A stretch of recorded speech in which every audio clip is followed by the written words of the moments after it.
Well, hello, and welcome to the Lost Archives. My name's Owen, and I'm the Dungeon Master of this ragtag group of heroes and adventurers. But this is not about me. This is about the wonderful players who join me each and every Wednesday or Thursday, depending on which day we're doing the stream, who will introduce themselves and their characters right now. Hey everyone, I think it's me first. Yes. If you want. No, I just jumped right in there. Yeah, go for it. Okay. Is it my turn? Yeah. Oh, Go, my name's yeah. Claire, and I'm playing Mira as a Dragonborn Sorcerer. She's a half red dragon, half silver dragon, and just like me, she is super excited to be playing D&D. Whee! Oh my god. Yeah. Someone's been diving headfirst into a bowl of cocaine tonight. See if you can guess who it is out of the cast. I gave her some of my energy drink. Oh no! Why did you give it? It's like giving a child red cordial. What have you done? We're gonna be in for like Mira bouncing off the walls tonight. Woohoo! Yahoo! Yippee! I didn't know Mario was playing with us tonight. How exciting! That's awesome. Oh my god!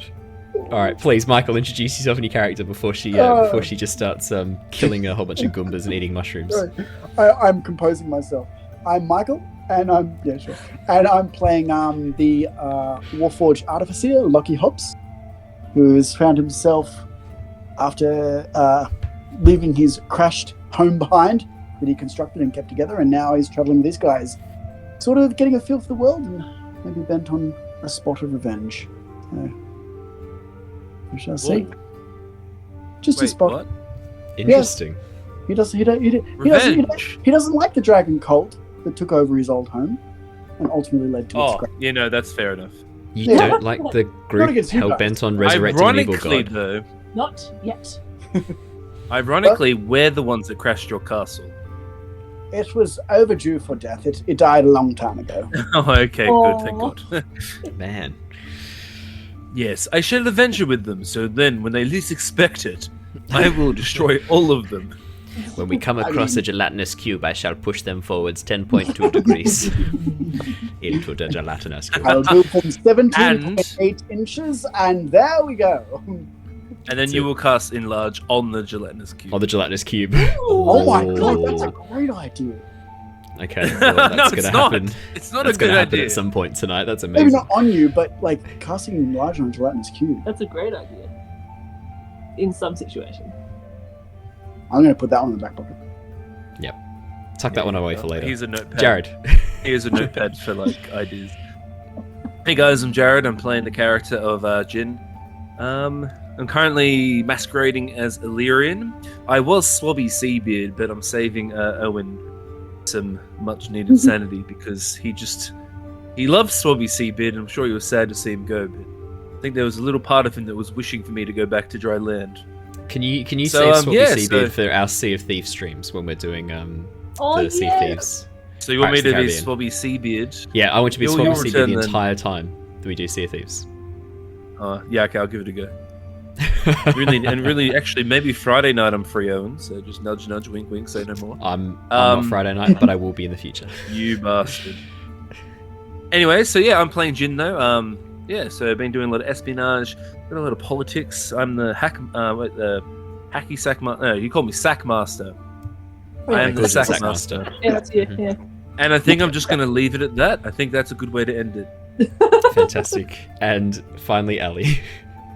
Yep, Ali, and I'm playing Lyra, the moon druid, who's just being a little bird, chilling out, going with the flow, and she's just gonna follow these dudes because she has no clue what else she'd do.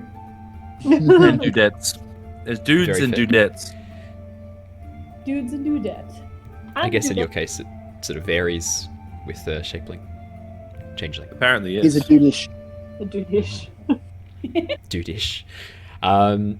News. What news have I got? I've been doing a little bit of Jurassic World Evolution streams recently, just because I like dinosaurs. Yay! And theme park sims, so kind of combines perfectly. You'd be pleased to know I only killed a couple hundred people in my park by allowing certain dinosaurs to escape. So pretty good, actually, considering how Wait, the death did toll you of the actual mean- Jurassic worlds. No, You mean for No. them to escape, or they No. just escaped? they just escaped, mostly due to my incompetence and negligence, to be honest. Nice. Yeah, raptors in Nice. particular. Yeah, the raptors in particular just don't like me. Yeah, so that was buckets of fun. But yeah, I've been doing a little bit of that. We did a little bit of Sea of Thieves last night. We did a little bit of the Pirates of the Caribbean Sea of Thieves last night. We had great fun until we encountered a glitch that caused us to get stuck. So hopefully Yay. we can go back and do that again and not get stuck this time. Apart from that, my other news is I won't be doing a huge amount of streaming in the next week or so. My partner is finally moving up to Brisbane now that lockdown is over. We're finally reunited, so we're going to have our 2 dogs back together, which is great. It's going to be lovely. But the side effect is I won't be on streaming as much because I'll actually have a life again, which will be great fun. So I'll let you guys know my new streaming schedule when I get round to organising it, but it will be a little bit different to what it is currently, which is at the moment just whenever I feel like it. It will be slightly more organised in the future because I will have set times to do things. That's all from me. Anyone else got any fun news?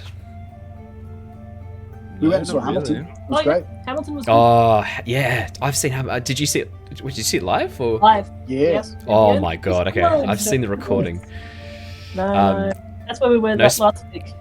No spoilers, but King George. I have actually made a character based on King George that you guys are going to encounter tonight. Yes. You'll be back in a while. Da da da da da da da da. Yeah. Enjoy. What is Um, Hamilton? You don't need to worry. Oh. Oh, what is Hamilton? No. A musical wonderful. about the Musical. founding of the American Revolution from Britain and the founding of the Constitution. Yeah, right. There's a pretty cool. rap battle about Wait a Congress. second. Yes. Yeah. There's a full-on rap battle in Congress. But I would like to point out they very conveniently skipped over some of the more controversial parts of American history, like the fact that George Washington was a slave owner and at one Yeah. point was vying for the position of King of America. I don't know, Owen. They skipped over that. Interesting I think point about that, though. The actor who played George Washington in Hamilton deliberately steps out of the spotlight at the end because of that. For that reason, Ah, with the cast, he stepped back. Yeah. good on It's him. probably fair though, Owen. You don't really want to bring that stuff into 2021's audience. I think it's really important to understand these people aren't gods. Yeah. They're men, Well, and they. that was the whole thesis behind Yeah, it. exactly. Is Lin-Manuel was saying that these weren't good people, but they were No. great people. Exactly. Yeah, I agree. But yeah, I think it's really important to know the historical context of things. Otherwise, if we forget the mistakes of the past, we are doomed to repeat them. I think it's I very agree. important to know where we've come from so that we can know where we're going. Yep, absolutely right. I'm a great supporter of understanding history as a way of understanding ourselves.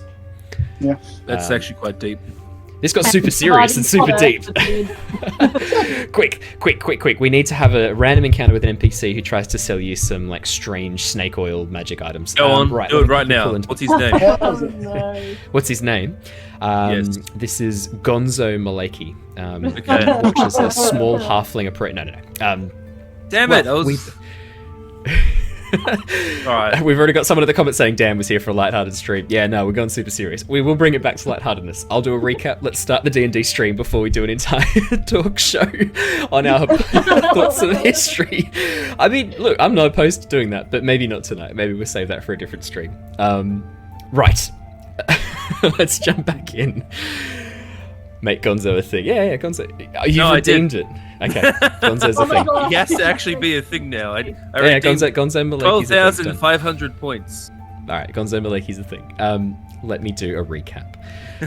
We have been following the adventures of Mira, Jin, Lockie, and Lyra as they travel the lands, taking on the evil order known as the Order of the Dragon, or the Cult of the Dragon. Having travelled much of the land of Oshia, defeated many foes, and successfully infiltrated the ranks of the cult, the group have taken down a flying sky castle, taken out a number of enemies, and managed to secure part of the Horde of the Dragon Queen.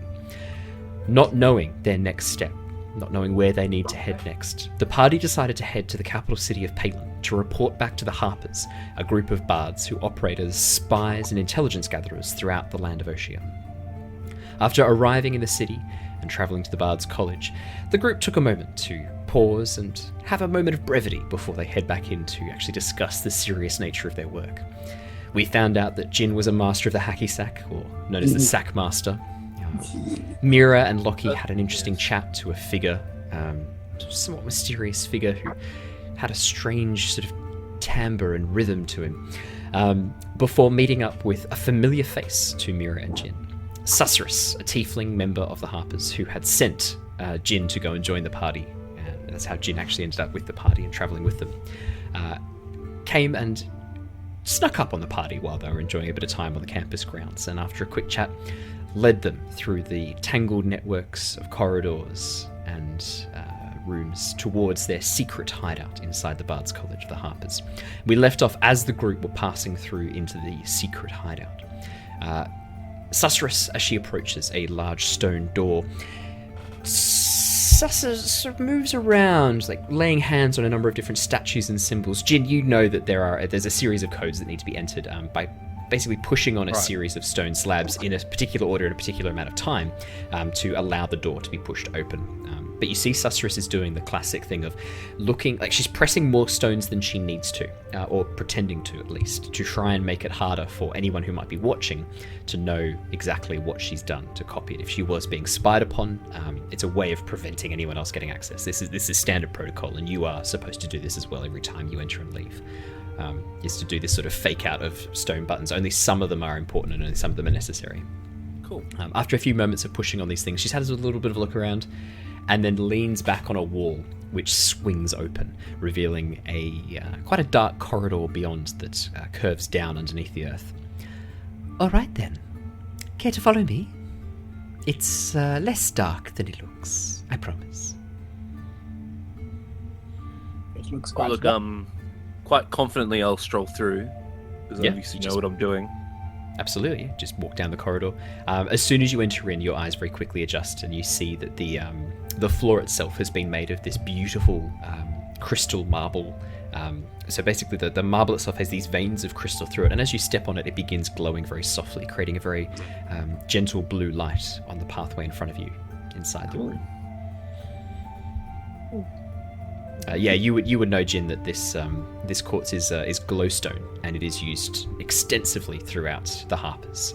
There is no open flame. A lot of the bards use it as well in the libraries and things like that to prevent possible damage from fire. Old scrolls and fire, papyrus don't go well together, so they use glowstone instead. Is it like a natural occurring crystal, or is it a magical effect? It's actually both. It was a natural crystal that before the ruin was just very similar to a quartz. After the ruin, as a result of the wild magic that was being thrown about the place as the gods battled and took out the land, one of the side effects was that this particular vein of crystal, this particular type of crystal, when it forms, was infused with magic, allowing it to glow. So it's actually a radiant magic that it is infused with. So it is now mined. It used to be sort of like grown, but they found very quickly that those that were grown had a lot less of that natural infusion of radiant and magic, so now they mine it extensively. That's very interesting. I think Lockie will take a note of that, see if he could, I don't know, possibly use it as a power source in the future. Yeah. See what happens. Tony Stark it up. Yeah. I mean, for the visual effects, Lockie would know for a fact that he can put a bit of glowstone in his chest and have the visual effect of an arc reactor. No problems at all. In terms of power, Lockie's not sure. Do you want to make me a quick Arcana check, Lockie? Sure.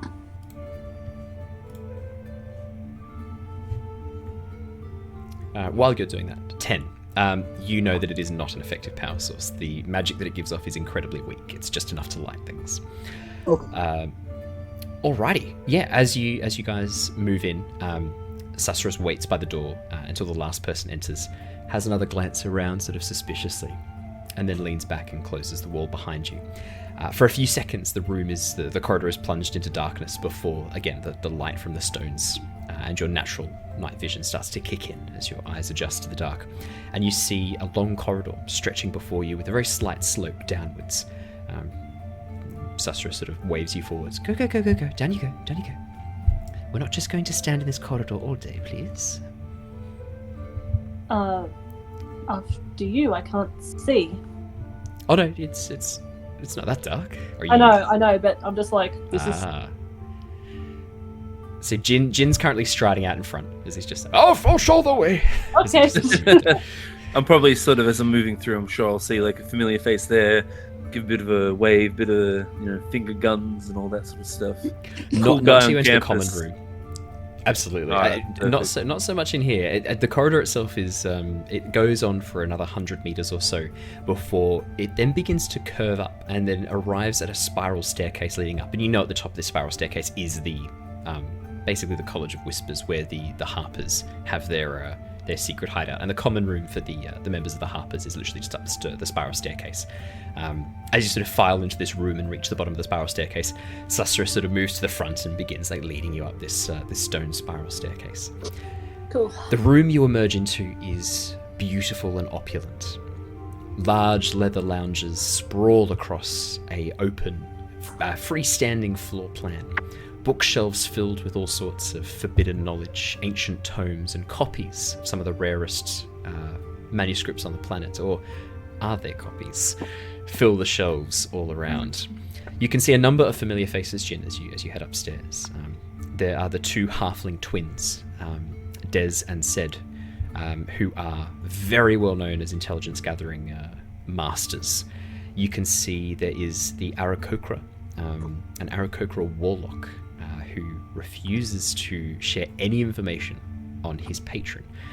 Very dark black raven feathers, very bright red eyes. Over in the corner, poring over a manuscript.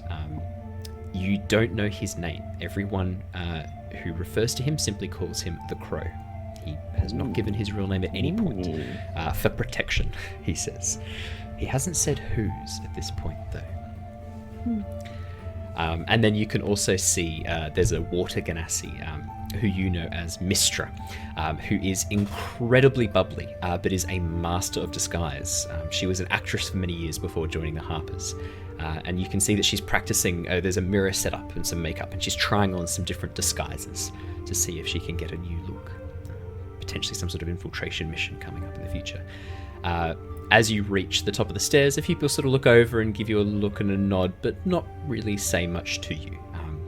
This is an organization where secrecy is the main motto. And as such, there's very rarely sociable or personal interactions between members. You and Sustris are a bit of an exception. Yeah, cool. You've reached the top of the common room, and Sustris sort of points over towards her study and office, where she has permanent residence. Please, if you'd like to accompany me in here. You head on into her office. Her office is much more, I'd say, much less extravagant than the room that you've just come from. No lavish paintings, no very expensive looking furniture, just very utilitarian. A large seat made of wood with some very sort of standard carved patterns across it. A large ornate desk that is covered with papers and notes. And then you can see behind Mira, probably this would be of interest to you, a very unique style of scroll storing, a series of glass tubes which contain a number of very delicate scrolls. And on the desk is a large glass case with some gloves, and you can see inside the case is one of these very old scrolls laid out. There is a slot so the person who is looking at these doesn't actually breathe on it. The case is not open at the top, it's open from the sides, so that you can only access it from the sides with your hands. There's no breathing on it from above, which you would know instantly, Mira, is to protect the paper inside. Sustris gestures for you all to have a seat on the large bench over towards the side, and drags a stool over and sits in the middle of the room and looks at each of you. Well, I think you owe me a little bit of explanation as to what you've been up to. The last time we spoke, you were leaving Palin to go and investigate a castle in the swamp, Castle Niratar. How did you come to be on a skyship and a flying castle? I'd be very interested to know. Well, it is quite a story. A lot of moving parts. I found our adventures on the road. A few of them have Well, we don't know where the wolf man is.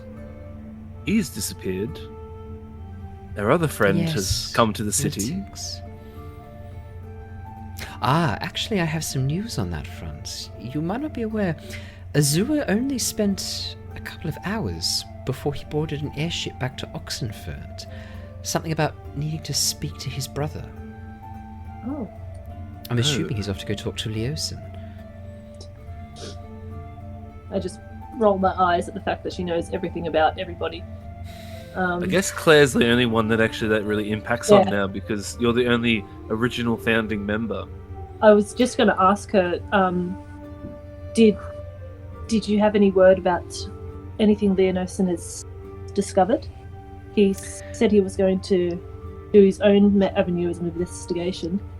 Yes, that's right. Leosin's actually here in Palin now, after Azure went and spoke with him. Not long after that, Leosin arrived in the city. He's currently staying at one of the diplomatic quarters. I'm not sure what his story was, but he came on an airship branded with your guild's symbol. I think from the sounds of it, congratulations are in order on your new transportation. We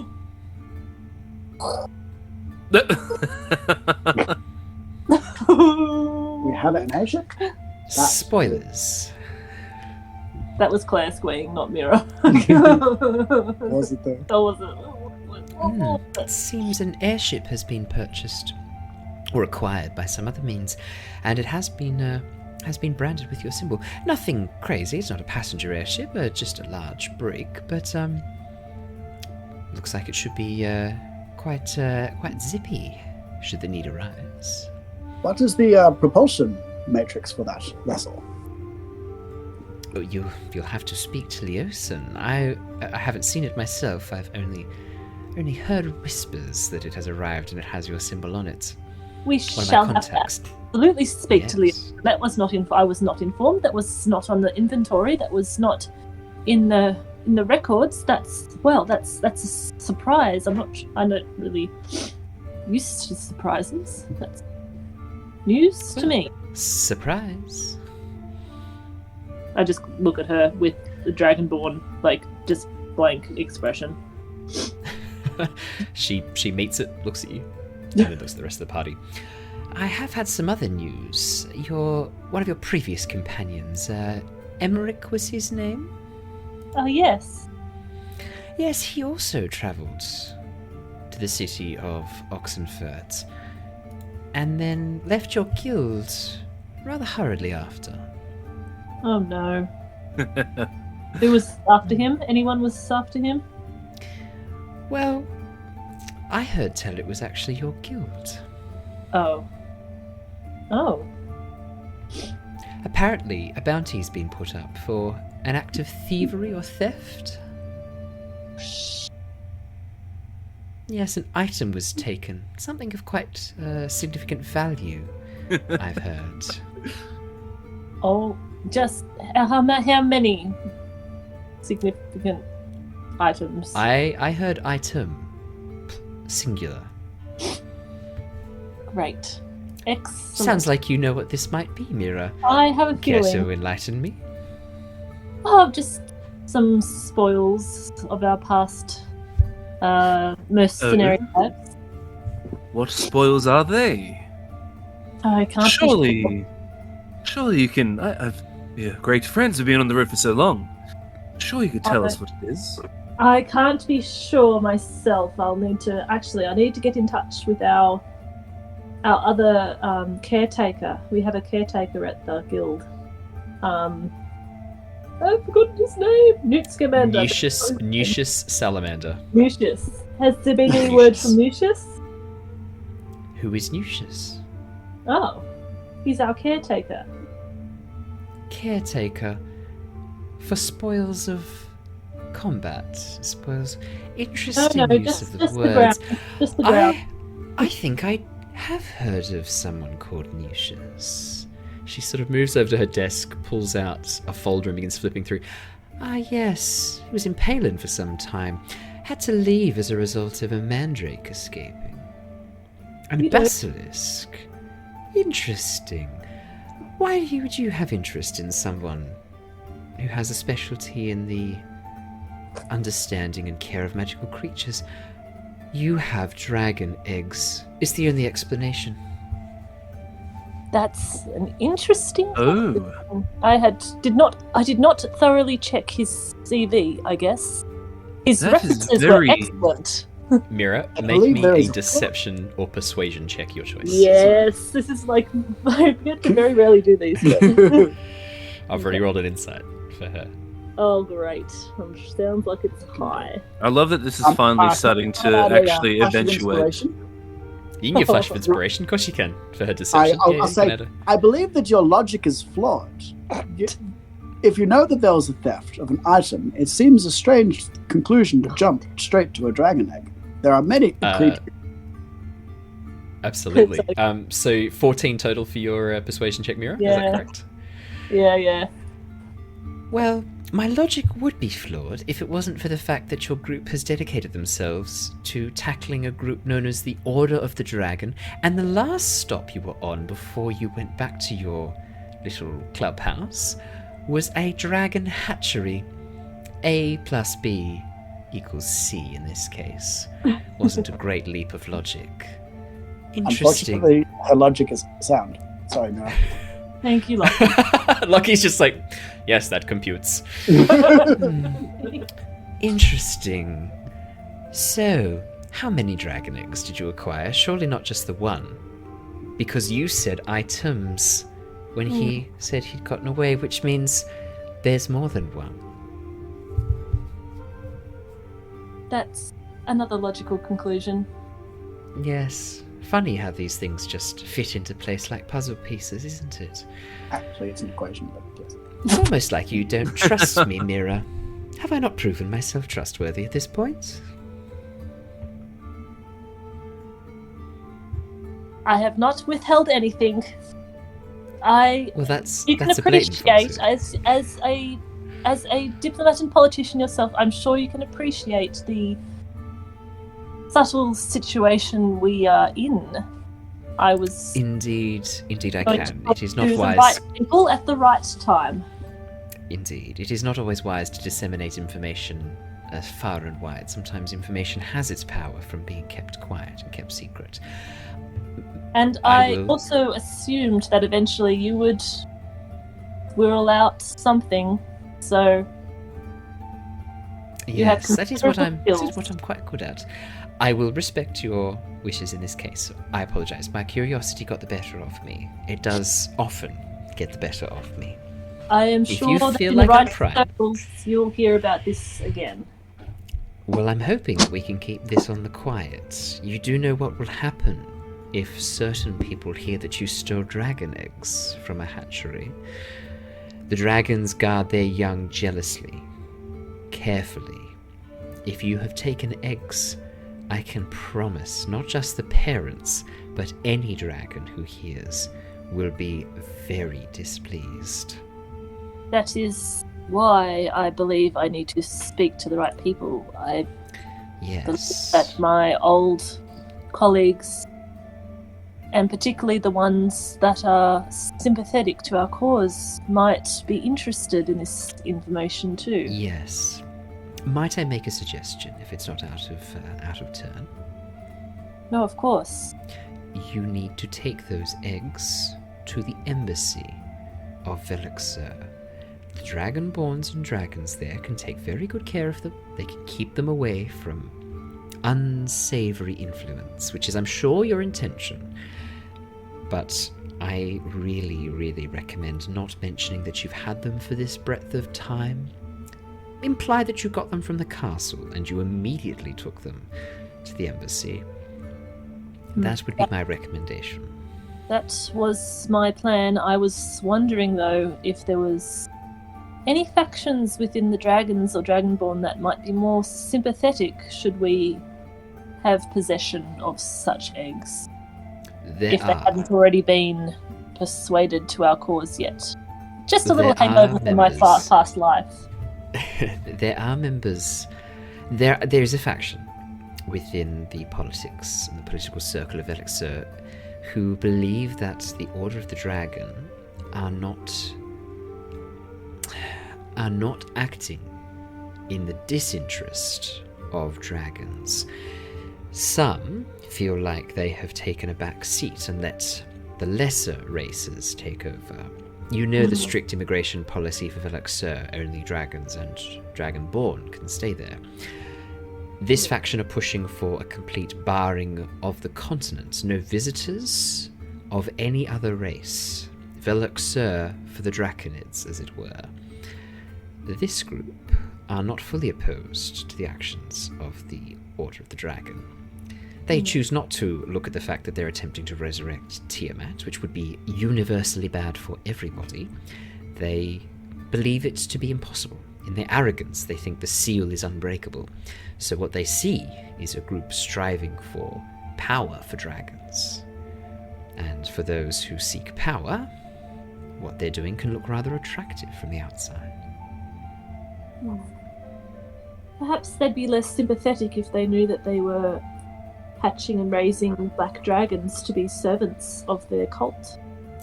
That information would be quite damaging, were it to get to the right ears. Would you trust me to start that process? I think that you are well versed in spreading gossip, so I will leave it to you. Wonderful. I have a few plans on how to disseminate this information already, in the most damaging way possible. Let's see if we can hurt these bastards. Mira just smiles very toothily at that idea. Well, the reason I've called you here is because I would like to, first off, know a little bit about what you've been up to, but second, you have actually been summoned. There is a council being formed, the Council of Oshia. A number of representatives will be there, from groups that you already are quite familiar with. The Order of the Gauntlet, and Onthar Fru will be representing those. I think you've had a bit of experience with Onthar. Yes. Yes, he will be there. There are a number of others who will be in representation. The Emerald Enclave, for example, and the Lord's Alliance. A number of high-ranking nobles and politicians banding together. I have my concerns about this. Power concentrated is often very bad for those without power. Indeed. Is there a common point that they are sort of gathering? Yes. The common point is there has been an attack on the capital, on Palin, while you were absent. A black dragon, with a number of kobolds, dragonborn, and humanoids, attacked one of the outer garrisons and stole a vast amount of treasure from a secret vault that had been buried there. I suspect the Lord's Alliance want their treasure back. Who else would have the power and influence to set up an entirely secret underground vault of treasure? Dragon find the underground vault if it was secret and underground. Yes, that is a very good question. Very good point. I'm actually in the process of trying to figure that out myself. Any ideas you might have, any hypotheses, feel free to share. Well, my suspicion is one of them is a traitor. That's what I was actually thinking of. The Inside Man. That's what makes the most sense to me. Great minds think alike, Jin. I couldn't agree more. I would like to know if any of the Lord's Alliance made withdrawals from this secret vault prior to the collection of the treasure. I doubt very much that even if one of them has turned tail and has joined the cult, they would be happy for their entire cache of treasure to be taken for, some sort of ritual or sacrifice? What's the treasure for? We don't know that yet, do we? Some sort of ritual to bring about Tiamat. We don't know ourselves.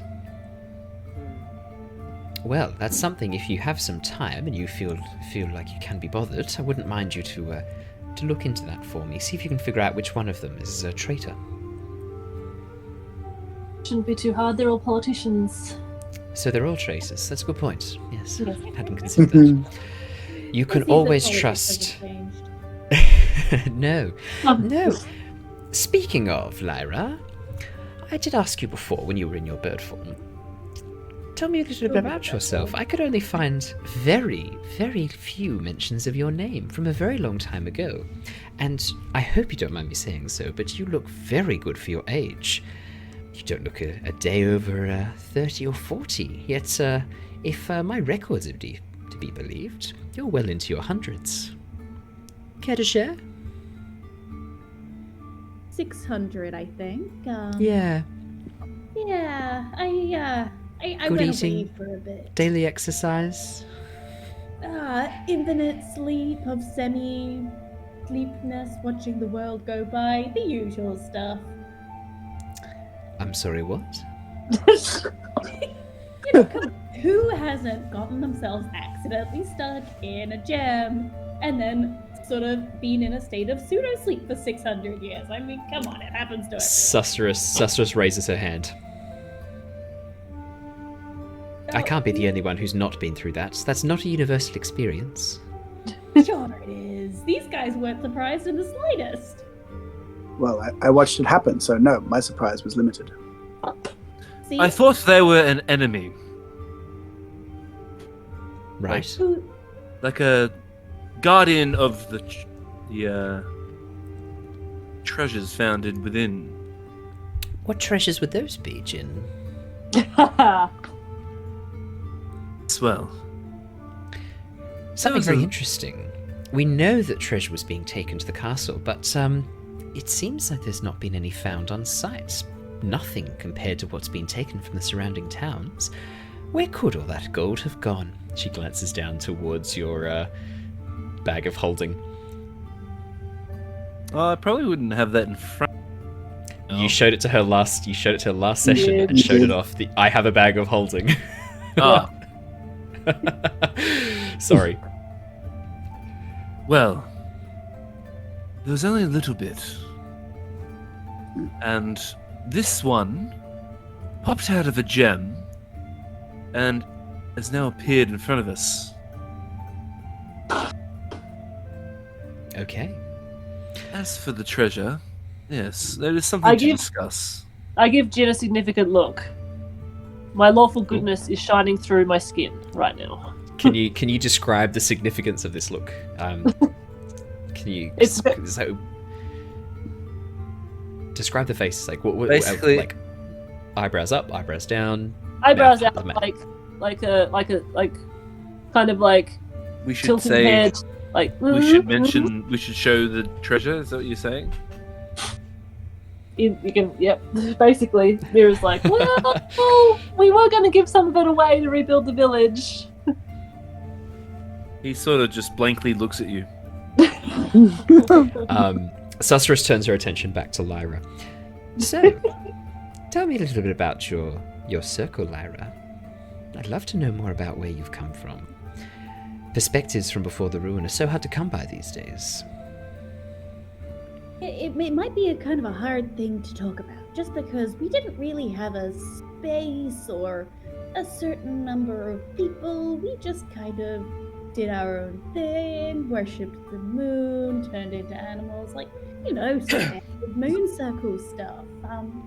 Yes. No, they were great. We were massive. There must have been hundreds and hundreds of us, like, coming and going, very nomadic. Wonderful tribe. I'm actually willing to Yes. meet up with them. Any chance you know where You the might- big nomadic moon tribe went? You might find that a bit difficult. The last I heard, the Lunar Noctis were extinct. Since when? Since the ruin, my dear. They've been gone for quite some time. Legends persist of a group of moon druids who had special powers, could take on forms of animals unlike those of their cousins who worshipped other faces of the moon. The Lunar Noctis were unique. Something about their connection to the moon gave them access to different forms. But unfortunately, no one has heard or seen them in a very, very long time. Okay. Theoretically speaking, though, what are the chances that they all turned into badgers, burrowed underground, and they're just living in some badger underground society away from all this ruins and disaster and the world ending? You know, I genuinely hadn't considered that as an option, but now you say it, it seems pretty bloody fucking obvious. Alright, come on, like, we can burrow, like, why live on the surface? Was this your standard, like, exit strategy if the world was to start going wrong? Was this something when organised? We were passing the moonweed around, and, you know, it was just kind of the general topic of conversation, you know? As you're doing it, the end of the world comes up, and it's like, oh yeah, what are we gonna do if the world ends? And it's like, I don't know, probably just go underground. Right. Well, I feel stupid. I've wasted a lot of time searching the wilderness and the woods. I need to speak to some contacts in the Underdark immediately. Fuck, this is so fucking obvious. Thank you, Lyra. Thank you. You provided me with quite a bit of useful information. I'm in your debt. I hadn't even considered they'd just turn into badgers and dig. Right. Well, I need to go have a lie down for a moment while I scream into a pillow. How about the rest of you? How are you feeling? Would you be up for meeting with this council? Always down for meeting a new government. Let's see what they're like. Absolutely. Well, you've got another 2 hours before you're due to meet with them. They'll be meeting at the Empyreon in the large castle palace. Not too far walk from here. If you want to spend a bit of time exploring the city, you're more than welcome to. But make sure you are at the palace gates in the next 2 hours. I will meet you there. 4 chimings of the bell. Yes, my dear. And she reaches into her pocket and just pulls out, like, her original currency, and it's just sort of like, do you know anywhere I can exchange this for the local currency? She takes it off you and sort of looks at it and goes, fascinating. This is actually made of gold. Did you know that? Isn't all gold coins made of gold? You know, hence the name gold coin. No, my dear, unfortunately, since the invention of artificing and the mass production, gold has become quite a useful conductor, especially when alloyed with electrum. Now, we generally don't use gold or silver for our coinage. We use brass and tin. Seems infinitely more common. Yes, and alchemists are able to transmute. We have wizards who can do transmutations to turn minor metals into other metals. I hear brass and tin and copper are quite easy. Copper coins are still copper, that you won't have to change your worldview on that one, but your silver and gold coins, well, they are actually real silver and real gold. If you took them to a moneylender, you could exchange them for quite a bit more than the numerical value on the coin. Let's put it that way. Okay, I think I can be talked into parting with my gold. But saying that, if anyone can make the currency here, like your alchemist, surely you have, like, a massive problem with inflation. Oh, well, not the currency itself, just make the base metals used to make the currency. What's stopping them from making the currency? Well, the guard and the harpers to stop forgers. We have people for this, the town watch. If anyone is caught counterfeiting coinage, well, let's say a short, swift, sharp drop at the pull of a handle at the end of a rope is what awaits people who break that law. Well, that hasn't changed either. They go bungee jumping? That's strange. Yes, Lockie, they go bungee jumping. That's exactly right. You can make an insight check if you want. Sure. Would he though? Probably not. Yeah. Yes, that's right. We show criminals a good time in this city. That's what we're about. That's sarcasm, Lockie. I don't know if you had that back in. No, you've mentioned it. I guess I'll note that down. Okay, Thank you. that's okay. You can have your sarcasm module. If you are missing that module, you could go see one of the artificers and have that installed. I suppose I could, but I prefer to build my own. That's more my way. No, Lockie, that was sarcasm. There's not a sarcasm module that you can have installed. Oh dear. It's not fun when you... It's just... I just feel mean now. Yes, well, that's the thing. I wasn't... Now I just feel like an asshole. Wasn't my intention. Dear. They are very old, both of them. One has put you offside. Actually, both have put you offside. I think we'll keep them around our guild. Quite. Well, thank you very much for coming and joining me. Don't be a stranger. Jin, obviously. Anytime you want to come back and pick a more attractive form, shall we say, you're welcome to come and we can have a bit of fun. Oh, don't be like that. Illyrian has his charms. Oh, yes, but it's not my cup of tea. I much prefer ginger. Oh no, you mean Evelyn. Oh, Evelyn and I haven't seen each other in quite a long time. Would you be a dear? Maybe one day. I'm sort of treating Sorceress as like an old fling that I've sort of not grown tired of, but I've sort of put on the back burner. You She's two my are ex. friend. Oh, I was gonna say you two are more friends with occasional benefits. Yeah, but she's been put on the back burner. But the reason it doesn't go any further is because it often gets complicated very quickly. Because she only likes you in certain forms, and that does make things a bit complicated. I always get taken aback when she doesn't like Illyrian. Yeah. I feel insulted.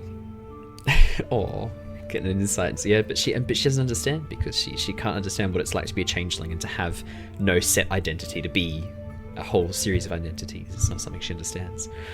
Like two ships passing in the night. Before we get into Jared and I flirting. My question is, what would you guys like to do with your 2 hours before you are summoned to meet with the council? You have the entire city at your disposal. I will pull open the map and make sure that everyone can see it on the stream. There's a number of different districts. You guys are currently in the Bell district, number 4 on the map up towards the north. Number 3 is the Bright Bell Borough. So you guys are sort of on the border of the Bell district and the Bright Bell Borough, right here. The Bright Bell Borough is the entertainment area. Castletown is number 2 there. That's where most of the politicians and minor nobles live. The Empyrean is in number 1. That's the large palace where you guys are meant to meet. But the area, if you were going to go, I think you guys mentioned you want to have a bit of a look at shopping or things like that. If you headed over to the Bell district or over to the market districts, number 8 and number 9, there's 2 market districts that you could go and explore. But if you're looking for craftsmen specifically, Golden Falls Village, number 5, is a good place to head, which is not too far away from where you are now. I think. Oh, sorry. You go. I was just going to say, I think Jin will grab everyone and quickly. I imagine I have some form of chambers here, even if it's just a small room. Yeah, absolutely. You're a member of the Harpers. You have a room here. It doesn't need to be extravagant. It's just like a nice sort of quaint room, I guess. Obviously, I don't spend a lot of time here. Probably your one would just have various different costumes and clothes that might be inspiration, things that you pick up for inspiration for new characters, maybe. Because I'm going to sort of bring everyone in here. I'm going to sort of look, as I'm sort of shuffling them into the room, I'll sort of look behind me, sort of get a scan of either hallway to make sure that we're not being followed. Make me a perception or investigation check. Let's go perception. Interesting. 19. You catch the crow moving down the corridor, keeping a wary yellow eye. So is he like paying attention to me though? Yes, actively. Fucking crow.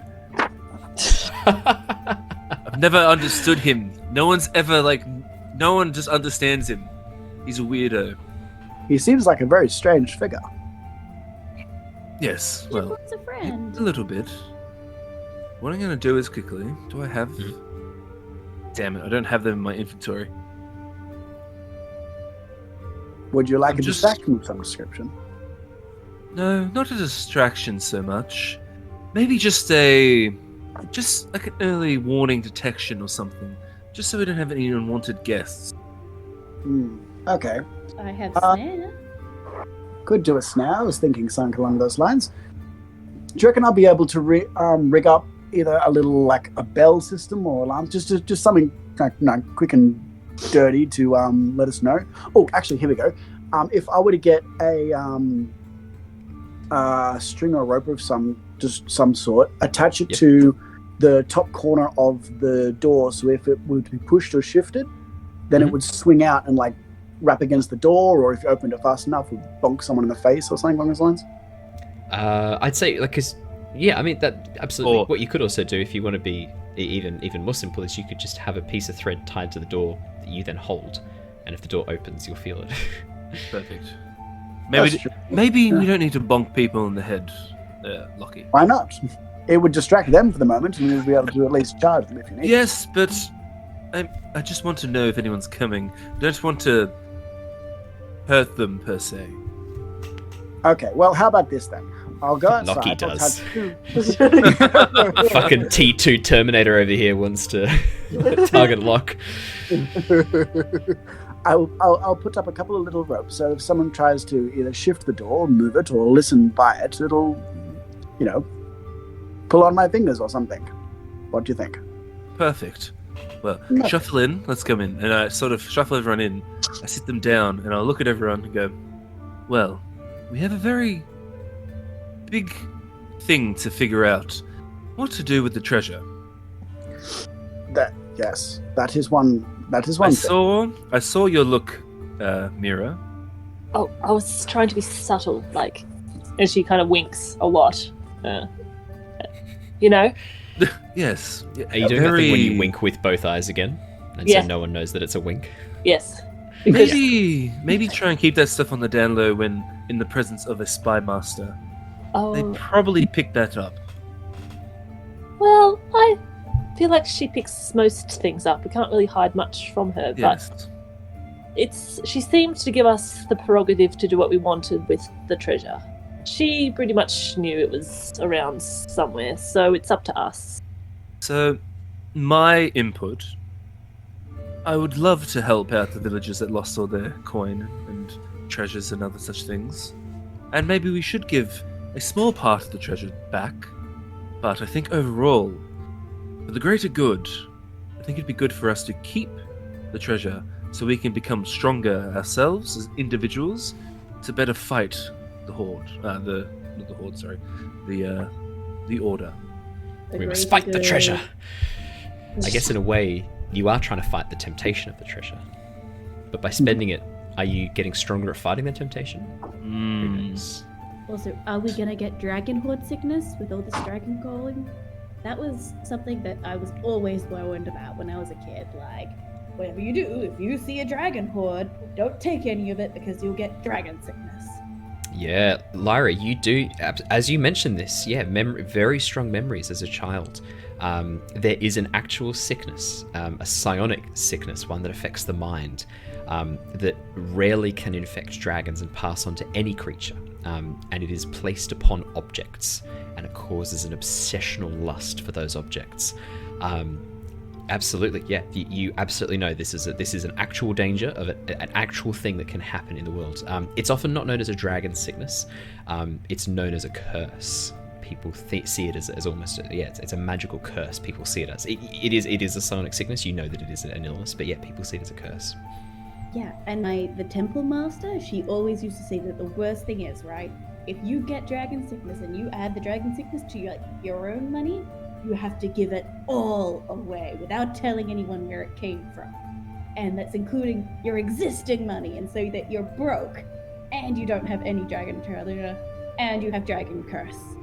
It's not Okay. good. You should be careful. So, what we'll do is, Lyra, you can give your coinage away. I shall retain mine.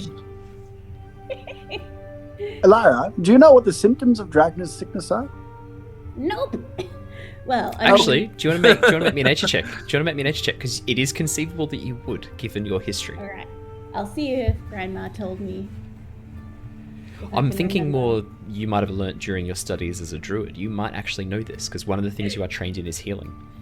That's a 3. Do you get advantage on this? No, I accidentally rolled twice. My mouse has been having trouble. We'll take the 3, because you did roll the 3 first. Man. I stand with what you said the very first time in that cheerful way. Nope! That's Nope. bang on. You've got no idea. Yeah. Ah. So, rumors? Oh, well. Bedtime stories? Myths?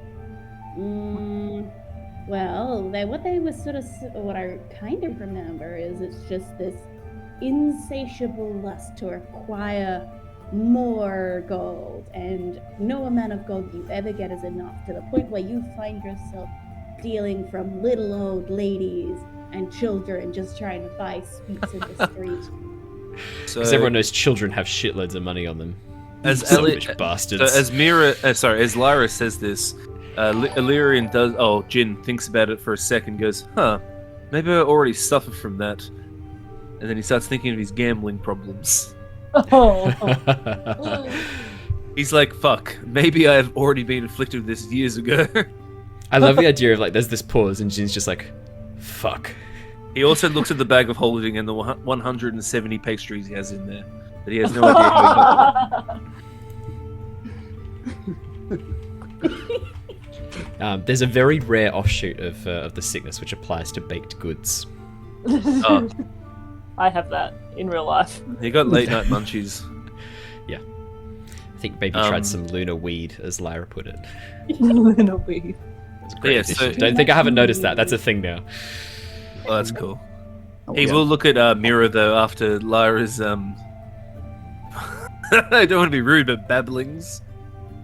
Lyra's revelations of dragon sickness, yeah. Even though she has no idea what the symptoms are. No.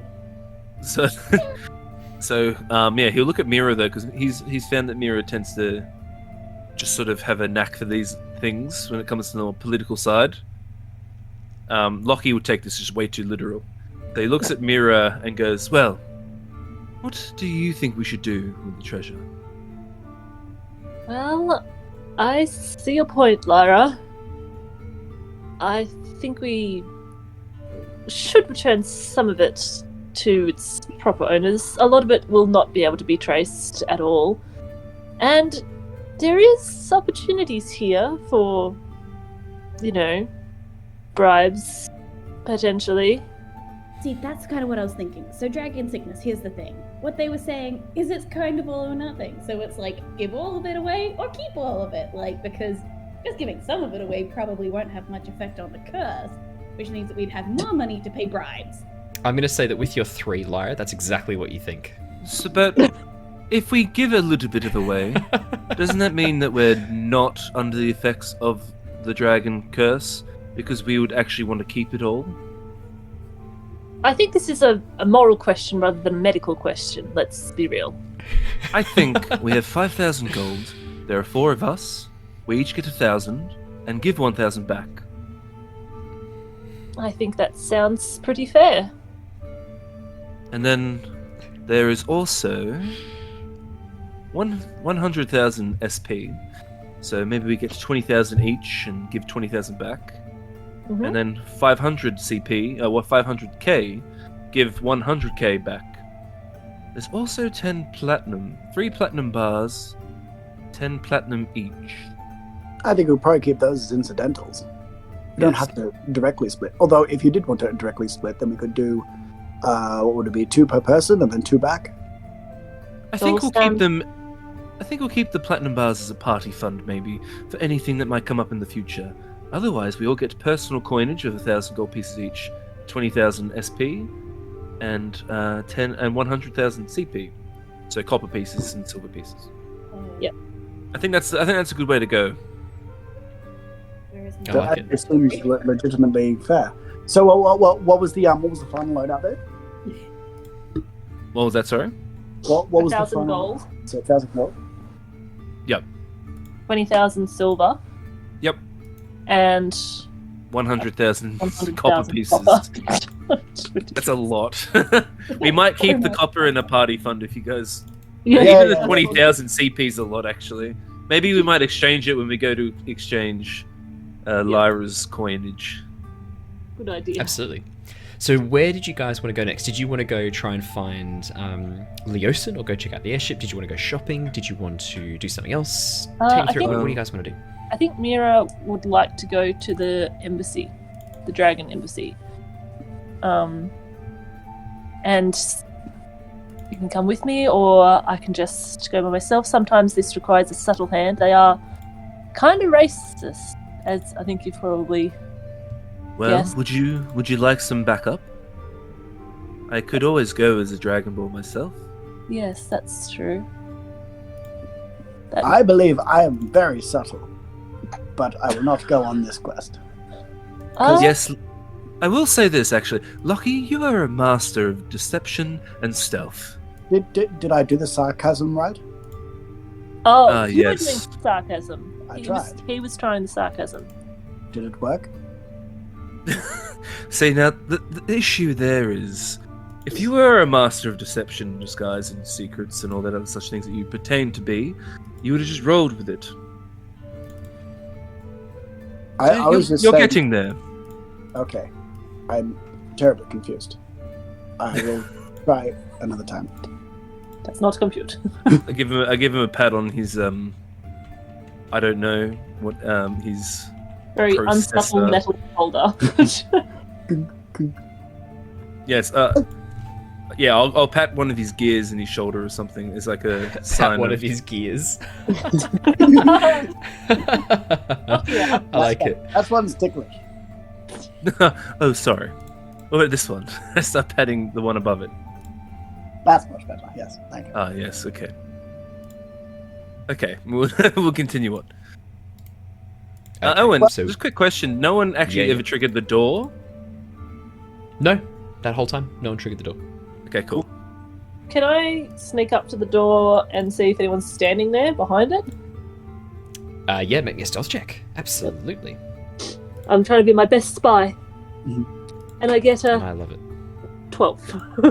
12. It's better than As you nothing. sneak on over and suddenly open the door, you look to see nothing. No one's there. Oh, someone opened the door. That's me. Very nice. Very well done. Yes. Thank you, Lockie. That was very... Yes. Great. Good work. It's nothing. Thank you. That was It was nothing. No, that was a Literally, it was nothing. Literally, no, there was nothing. There was no one there. It was nothing.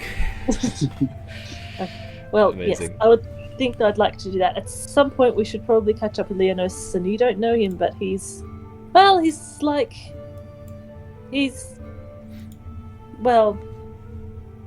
In my mission sort of briefing before, is he like a caretaker or something in your guild, a steward? oh, you mean Nucius? Oh, I thought it says here Leosin is the steward. Oh yes, Leosin is. That's right. We appointed him as steward. Yes. His brother. Did you know he had one? Yes, they were both born of the same soul, I think, in the Feywilds. It's very complicated. They're pretty much the same person, really. So not brothers. Kind of Same soul. same but different. Yes. Just as chirpy, though. But he Just as had what, sorry? chirpy. Chirpy. Nice. I think you said just as derpy. I was like, wow, harsh, Mira. No. Harsh. Oh I my heard god. Murphy and got you. No. Just as herpes. But Hiya. we should probably catch up. Hiya. He Yep. did have some information he was gathering in his own way. Yes.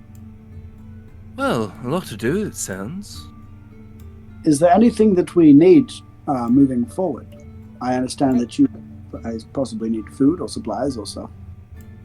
So, I'm not sure if it exists, right? But 600 years ago, there was this rumor about these druids that were making this armor, right? And, well, I kind of got stuck before I ever got a chance to find any, and I kind of want to go and try and find any. Do you guys know where I could find some, like, magic armor or something? I might know that, Well, potentially. Actually, we both might, because we're both from here. yeah. So Golden Falls Village, that's where you said a lot of the crafting happens. I imagine Yeah. that's Exactly where right. magic items would be, Owen. It's not a bad place to start looking. Well, I think you should start with the Golden Falls Village. They might have a few magic items there, or armor, that you could be looking for. I think it could be the one to look for.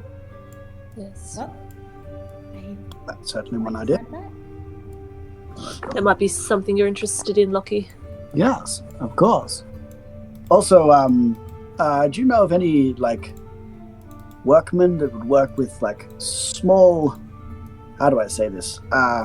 Like mud gears, but smaller and like intricate for like small, items and things that would shift and change using motion and cogs and recognition. I'm asking for So Oh, dear God. yeah, there we go. Would Golden Falls also have That would be the place to similar go. things? Yeah. Yeah. So I basically just say Golden Falls again. Okay, Yeah. fantastic. That definitely sounds like a good idea. If you're going out, could you also get some health potions, please? Yes. Absolutely Yeah. do that. I wonder, with the sorry, DM, just a quick Yeah. question. I've never actually done it before, but with the herbalism kit, can I Yes. actually make health potions if I had like the right materials? So the herbalism kit is used for you can do like stabilization and things like that. I believe it is you can use it to make remedies and potions. You can use it to create antitoxin and potions of healing. That is correct. Alright. You'll just have to find the recipe, really. Yeah. Yeah. I think she might be also keeping an eye out for like bookstores and scroll stores and stuff to see if she can find any recipes. She's like, I wanted to do this. I've been stuck in my gem for 600 years. I will learn to do this finally. Nice. That's a fantastic idea. The scroll store, I was thinking something similar, but for a different reason. So, scroll store. Okay. Anything else? We're fine for things like incidentals, like you people eat, don't you? Oh, yes. Yeah. Just If we get into a pinch, I can just make a bunch of good berries, and like a couple of them will fill the stomach. It'll be fine. Oh my god, As I long as we love don't get sick of good berries. What do they do? Well, I don't know about you guys. You guys might be like way hungrier than me, but usually if I just eat one, I'll be satisfied for like the whole day. It's just like good food, and I just ask the trees for it, and the trees give me these berries. They're great. Instant food.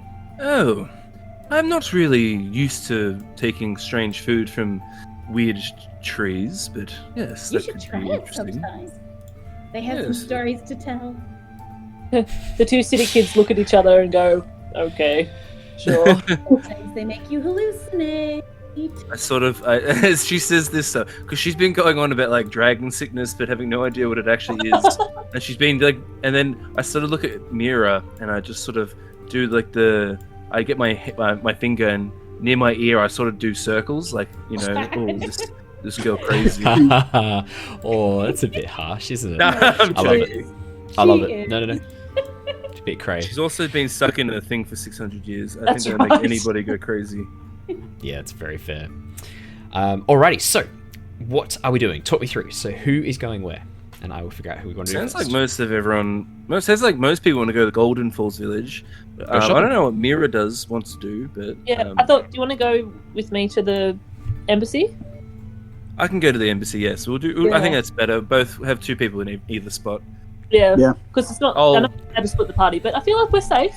Before you split the party, my question is, Mira, what's your plan when you go to the embassy? So you're going to go to them Yeah. and say, Okay, so I want to talk to someone I know will be sympathetic to bringing down the cult.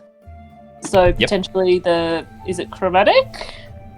Who else? The metallics, and just kind of update them with the situation because I know that they're not going to be in the council. I'm pretty sure. you don't know.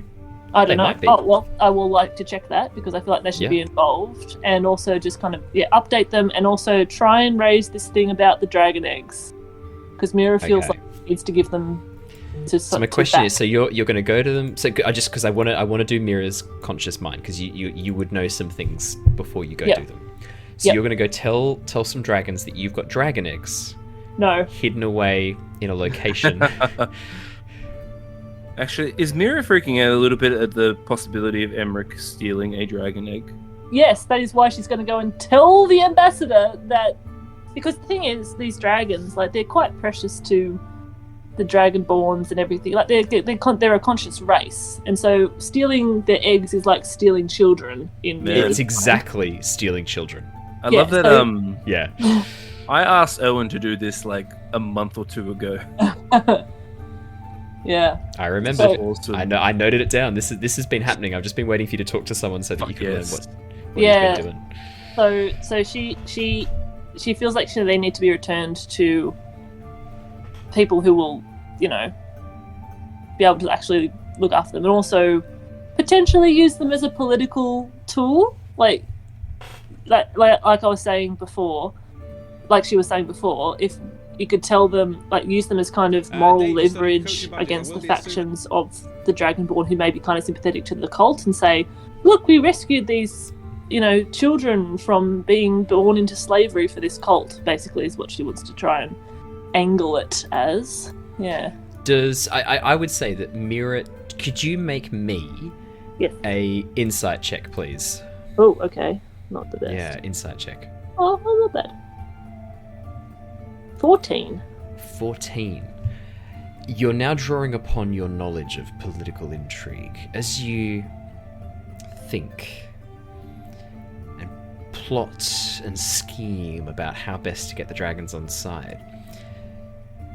Thinking through what you've learned, perhaps telling them or starting the conversation about the fact that you have some dragon eggs at Oxenfurt would begin the suspicion that you've had them for some time, because it's well known now that you guys haven't been back to your guild for quite a bit of time. You've been out exploring. Yep. If to your mind, if you could take them the eggs, Yep. as if you had just acquired them, you think it's going to be a lot easier to convince them not to think at all about where they've come from. Okay. Alright. So which is means what like, you're thinking. okay, so I need to get in contact with not Newt. Nicious. You suspect that probably, like, it's definitely something that's worth doing, is talking to them about the eggs, but you think Yeah. it's probably best talking to them about the eggs when you have the eggs, because the first question immediately in your mind, like, the first question they're going to ask is, where are the eggs? Yeah. Like, you know for a fact that's going to be the first thing that's, because as you said, it's like stealing children. Yeah. The first question isn't, oh, tell us. This whole time that they've Yeah. stolen these children. Yeah. You know. It's not going to be like, oh, tell us a bit more about that. Like, how'd it go? What'd you find? It's going to be, where are the children? Where Yes. are they? Yeah. Yeah. Okay. So then I will give you that information with your insight Okay. as a nice DM. Okay. Then she needs to get them out. Then she needs to get them to. So where are they stored? You're worried about them. Where are they at the moment? This is currently in Mira's mind. Okay, Though. this is Yeah. Mira's mind. Sorry. Yeah, this is as like Mira's brain has, like, she's gone into her mind palace. Time has stopped for you guys. We're now in Mira's mind palace. Well, I'm trying as, to work it out. I just yeah. need to get in contact with Newt. Then is there a way? Like, is there a telegraph system? Is there an Aarakocra system? Is there The Aarakocra Messenger Guild is very active. There are also magical ways. There are spells that you can use to talk to people. Probably Leosin might know how to get in contact with Newt, seeing as he is the steward of the guild. That's true. Maybe I'll talk to Leosin then. Okay, so second thought, maybe not best to see the ambassadors until we have the eggs with us in Palin. I would say that you know, I'm not going to say what you think is best. I'm going to tell you what you know, which is, if you bring up you have dragon eggs, the very first question they're going to ask you is, where are these dragon eggs? Okay. The second question is going to be, why are they there? And the third question is going to be, how long have you had these for? So I would say that I'm not going to say what to think. Just what you would know is that the response is going to be very quick, as like, where are they now? Okay. Yeah. All right. I need to get. Okay. So, Jin, as a spy, are there kind of sneaky spy ways I can send a message to someone? I'm just thinking that we need to maybe go to the Dragon Embassy a bit more subtly than I initially thought. Jin, you would know that the Harpers use either spells. The spell message is incredibly useful. Or sending, sorry. Is it sending I'm thinking of? No. Yeah, sending. No, message is the short range sending. one. Yeah, sorry, sending's what I'm thinking of. I always get them mixed up in my mind. 'Cause, Yeah, I know. Yeah. Sending. Sending is, you know that harpers frequently use the spell of sending. You also know that the Aarakocra Messenger Guild, if you flash your identification as a harper, there is an agreement that any coded message that needs to be kept secret, if you hand it to the Aarakocra and you flash them a symbol of your guild, of your organization, you know that discretion is guaranteed. Mira, you might also know that politicians often use the Aarakocra Messenger Guild because, again, there are certain things that you can show them, certain payment plans you can offer for a level of secrecy in your deliveries. Yeah. I think I will mention to Mira. I will. Okay, so we'll play it. Yeah. Well, we could do. Well, the harpers use sending a lot. The spell that I cast on that, well, I didn't cast per se, but I was able to use with that big giant sphere. But I think for discretion, I think we could send a letter, a coded message of some type that you can send to someone in your embassy that could understand the code, and we can send it through the Aarakocra. Aarakocra. Am I saying it right? Aarakocra. Kokra. Aarakocra guild. The Messenger Guild. I think that's the best one to go for. That sounds she's very excited by the idea of a coded message. However, that sounds okay. Let me give it to them. I'm the one who has the authorization to do it, and I will appear as someone else just in case everything falls apart and that they're not being given to by one of us per se, but maybe a certain pirate or anything else. That sounds good. Yes. A scapegoat. Someone that might not actually exist. That sounds perfect, Jin. Yes, let's do that. Perfect. Well, I will let you craft a letter to your desire, and when you're ready, pass it to me, and I will do my best to make sure that it is as, how did you put it? Spy, my spy ways or something. Yeah, Mira squeeze a little bit. Just a little. She what? She squeeze. Squeeze. So I start sort of SQUEE. Yeah. Not squeeze. No. Okay. Sorry. As I sort of let Mira sort of go about doing that, I'm going to start getting my main disguise ready for when I go to the embassy with her. So I'll be wearing I'm going more for a fighter. It's Dragonborn, but I'll be wearing the breastplate I have on is normally covered by my clothes, but I'm letting that sort of sit at the forefront.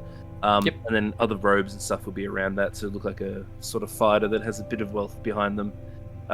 When I do go to give the letter later, I'll just sort of make myself look more like I'll be getting the other disguise ready. The other one will be more, probably not Sloppy Seabed, I was just doing that for fun. It'll probably be more just like a beggar or something, covered in not disgusting rags, but just sort of rags. Covered in filthy rags. Yeah, absolutely. Okay, yeah, so you would know that the main, there are a number of post boxes throughout the city where basically message towers where the Aarakocra come and fly in and fly out. The main hub is down near the airship docks in District 14 on the map there. But I'm wondering what Claire is going to come up with for the message. Is she going to actually write something up and then have it coded? Yeah, Claire, I'd like you in your own time to to create a coded message. I can do that. Maybe that Nucius will be able to read. Oh god. Okay. Oh my god. Fantastic. See you next week then. Yeah. I can do that. We'll save that for next week. So what we can do is we can just. So don't worry about the message now. We can have you guys just go past a thing. Don't even bother role playing it. Jin, you just walk in a disguise. You hand the envelope over, flash your badge. It costs 2 gold to get this message sent as an urgent message. I'm assuming you want this sent as quickly as possible. I think so, yes. Yeah. So urgent message is going to be 2 gold. Is that and the level of secrecy that it entails? And they take the message and will immediately fly off with it. So we'll just speed through that. I got it. And then you can tell me about the message. Yeah, we'll figure out the message next time. Before we start sort of splitting off, Jin will just disappear for a sec, and then he will reappear, like I said, in those sort of fighter sort of like the breastplate at the front, sort of robes sort of falling on either side of that, sort of making myself look quite like sort of regal with a bit of wealth. Jin likes to, he likes the finer things in life. But then I am a green dragonborn. Okay, yeah. Quite imposing male. Yeah, no, it's fine. And you will find out the name later on. Okay. So my question is, what are you guys... So I take it from the conversation that you're going to be headed to Golden Falls Village, correct? Yes. The craftsman's borough, basically. Pretty much.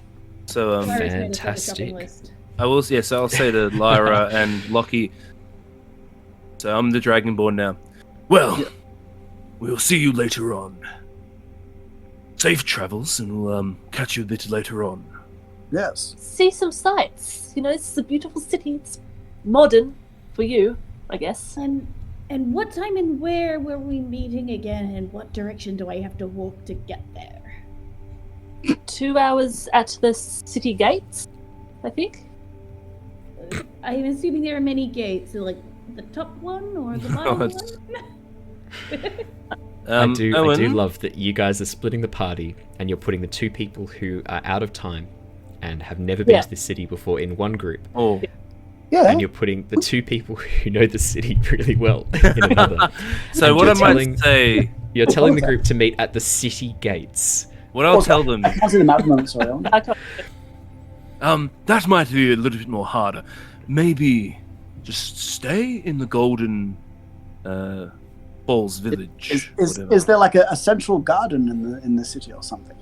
There was that central park we were in before. You guys pass through? Yeah. there. I will just say, I'm just going to say, maybe just stay where you're going, and just stay there.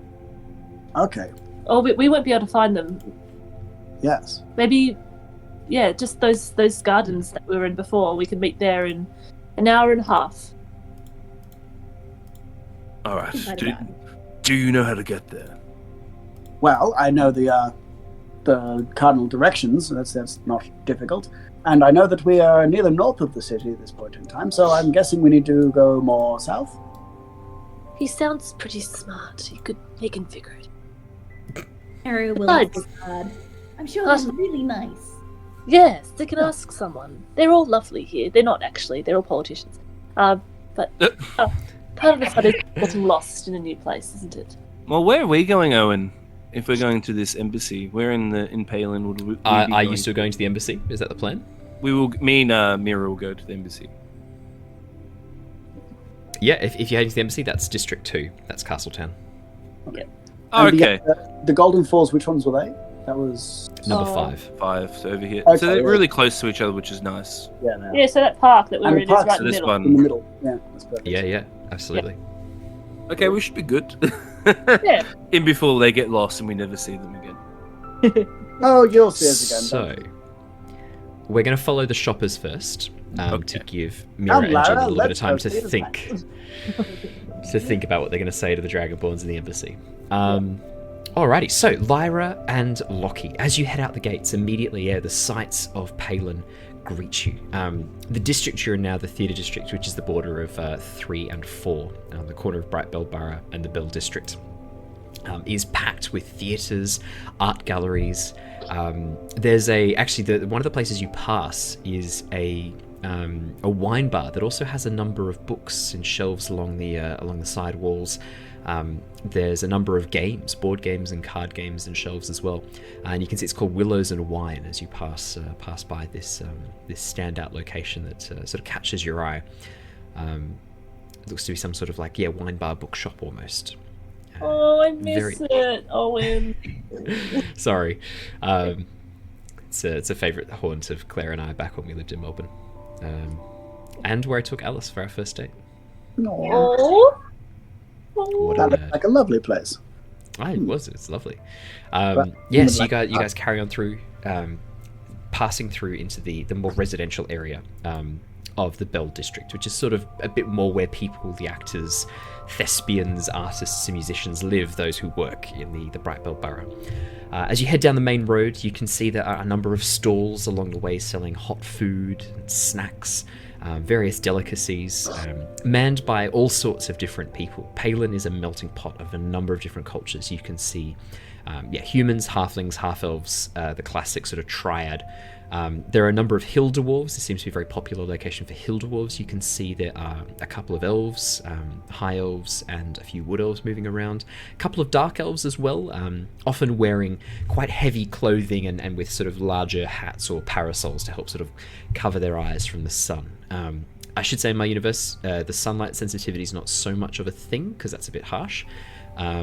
But they are a little bit sensitive to sunlight in that they don't like it, but it doesn't give you disadvantage. So if you were to play a Dark Elf, if you have a backup character that's a Dark Elf, you're not going to be penalised with disadvantage every time you're in sun, just a heads up. Nice. Good Yes. to know. Not Yeah, to, yeah, that's I, okay. yeah. I like to keep certain races as playable. Just to, Yeah. I know, crazy, right?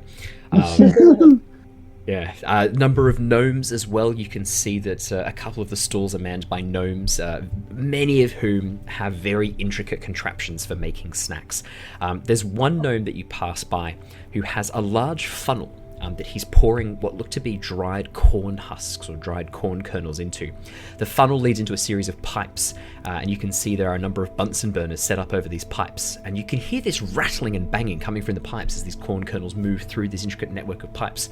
And then coming out the other end from this large open tubing are these strange white puffed looking objects, about a marble size, these sort of like very white fluffy objects sort of pouring out the other side of this contraption. And you can see he has a giant vat of molten butter, and he has a pedal, and as he pedals on this pedal bike, scoops and ladles come out from the butter and pour it over these white husks.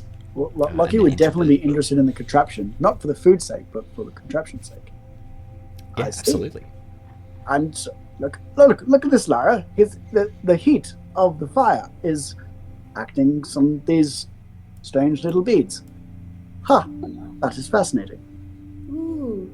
And I think she was just sort of like look at the guy expectantly, like manning the store, and it's just sort of like, how do I acquire one of these? Is it and then she's sort of thinking, she's like, did I change my money? Oh wait, yes, I think so. Like she's just sort of all over the place. Like, As you sort of look a bit flustered and look towards this man. Well, hello there, young lass, and for you gentlemen, what can I get you? Would you like some popped corn? I've never tried some before, but it sounds amazing. But Oh, it is. It's a very special. Oh, yes, sorry, girl. I did not mean to interrupt I you. was just gonna say, my friend is really interested in the machine. Like, so it's like this pipe here does like, and she's just sort of like pointing to stuff, trying to repeat what Lockie was saying, but probably just completely getting it so wrong. Yes, well, obviously a bit of a trade secret, so I'm going to need your word that you're not about to open up some sort of competitive business. He sort of gives you a sly look, Lockie. I wouldn't dream of it, but it seems like you've doubled back on the gears there for the pedal there. That's quite ingenious. Yes, well, I've only got little legs, so the full rotation that I can provide is somewhat lacking. Yes, I can see that. And look! Lyra! It's gas powered. Marvelous. Yes, natural gas. Natural gas. I must explain the farting smell. How do you capture it? Well, no, it's fermented. I capture it from rotting vegetables and leaves. I produce a flammable gas from a liquid that I get by fermenting these things.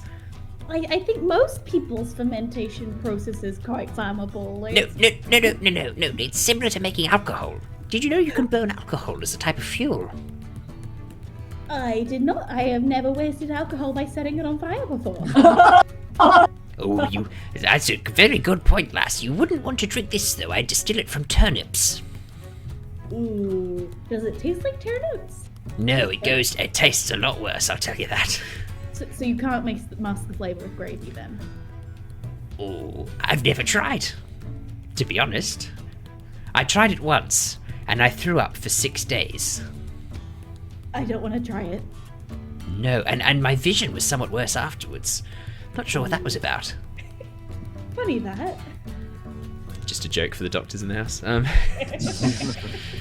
Thanks. You're welcome. Yes. Well, what I've got here is a series of copper pipes. He points to the pipes. I put the corn in, put some oil in. Points towards the melted butter. And then I heat it up. And I'll let you in on a secret. I add a dash of special magic to make it all light and fluffy. Air elemental magic. He wiggles his fingers. That's how it looks like clouds. Cool. I do like the sound of this. How much is a serving of your magic cloud coin? Oh, 2 copper. Okay, she passes over the 2 copper. She goes, Lucky, I know you don't eat, but Just a moment. I don't recognize this coinage. Oh, Where's this from? Oh, it's from around here. It's just old. Yeah. You watch as he pulls out a jeweler's monocle, basically like a large lens encapsulated in copper, that he pulls out, sort of has a closer look, and he goes, Oh my, this, miss, you do know this coin is a vintage coin. This is predating the ruin. I can't take this. This is worth more than 2 copper. I can't take this. Oh, okay. I've got a couple of copper. It is fine. Thank you. No worries. If you need to get money changed or evaluated, points down towards the corner. you could head to the bank there, Vivaldi's bank. Oh, Vivaldi's? All right, I'll go right there. Vivaldi. Nice. Vivaldi. Vivaldi. Well, thank you for your pumped aircorn and telling me where I can change this coinage.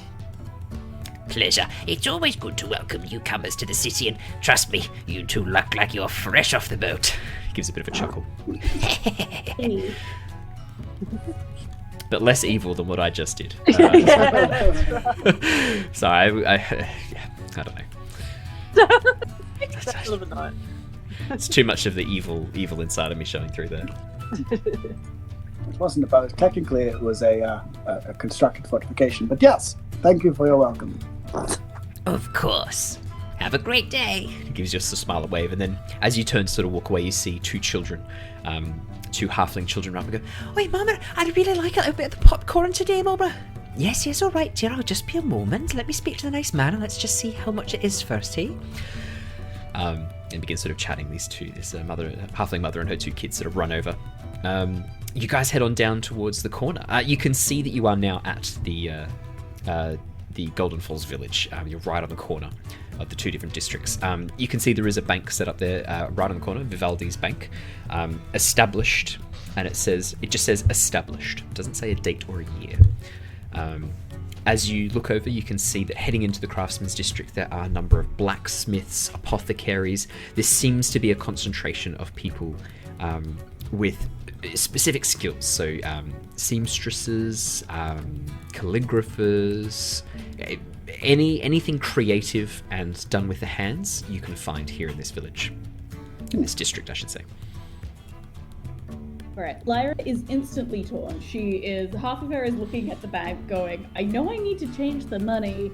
And the other half of her is just already looking at the craftsman, just sort of like, screw changing the money, I want to find my armor. I think it would probably be easier if we change the money and then find it. But it is up to you, my dear. Fine, I'll be responsible like you, Lucky.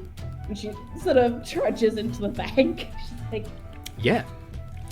As you step inside the large double doors of the bank, it has a very solemn air, almost temple-like as you enter. Large marble columns, rows of desks of clerks, tapping away on very strange devices, Lyra, to your eyes. Very strange devices. These mechanical contraptions that they basically pour ink into one side, and then there is a series of levers and keys that they can turn to basically make impressions on paper that they feed through. For those listening, it's a typewriter, fantasy D&D typewriter. But for you, Lyra and Lockie, this is bizarre. You've never seen anything like this before.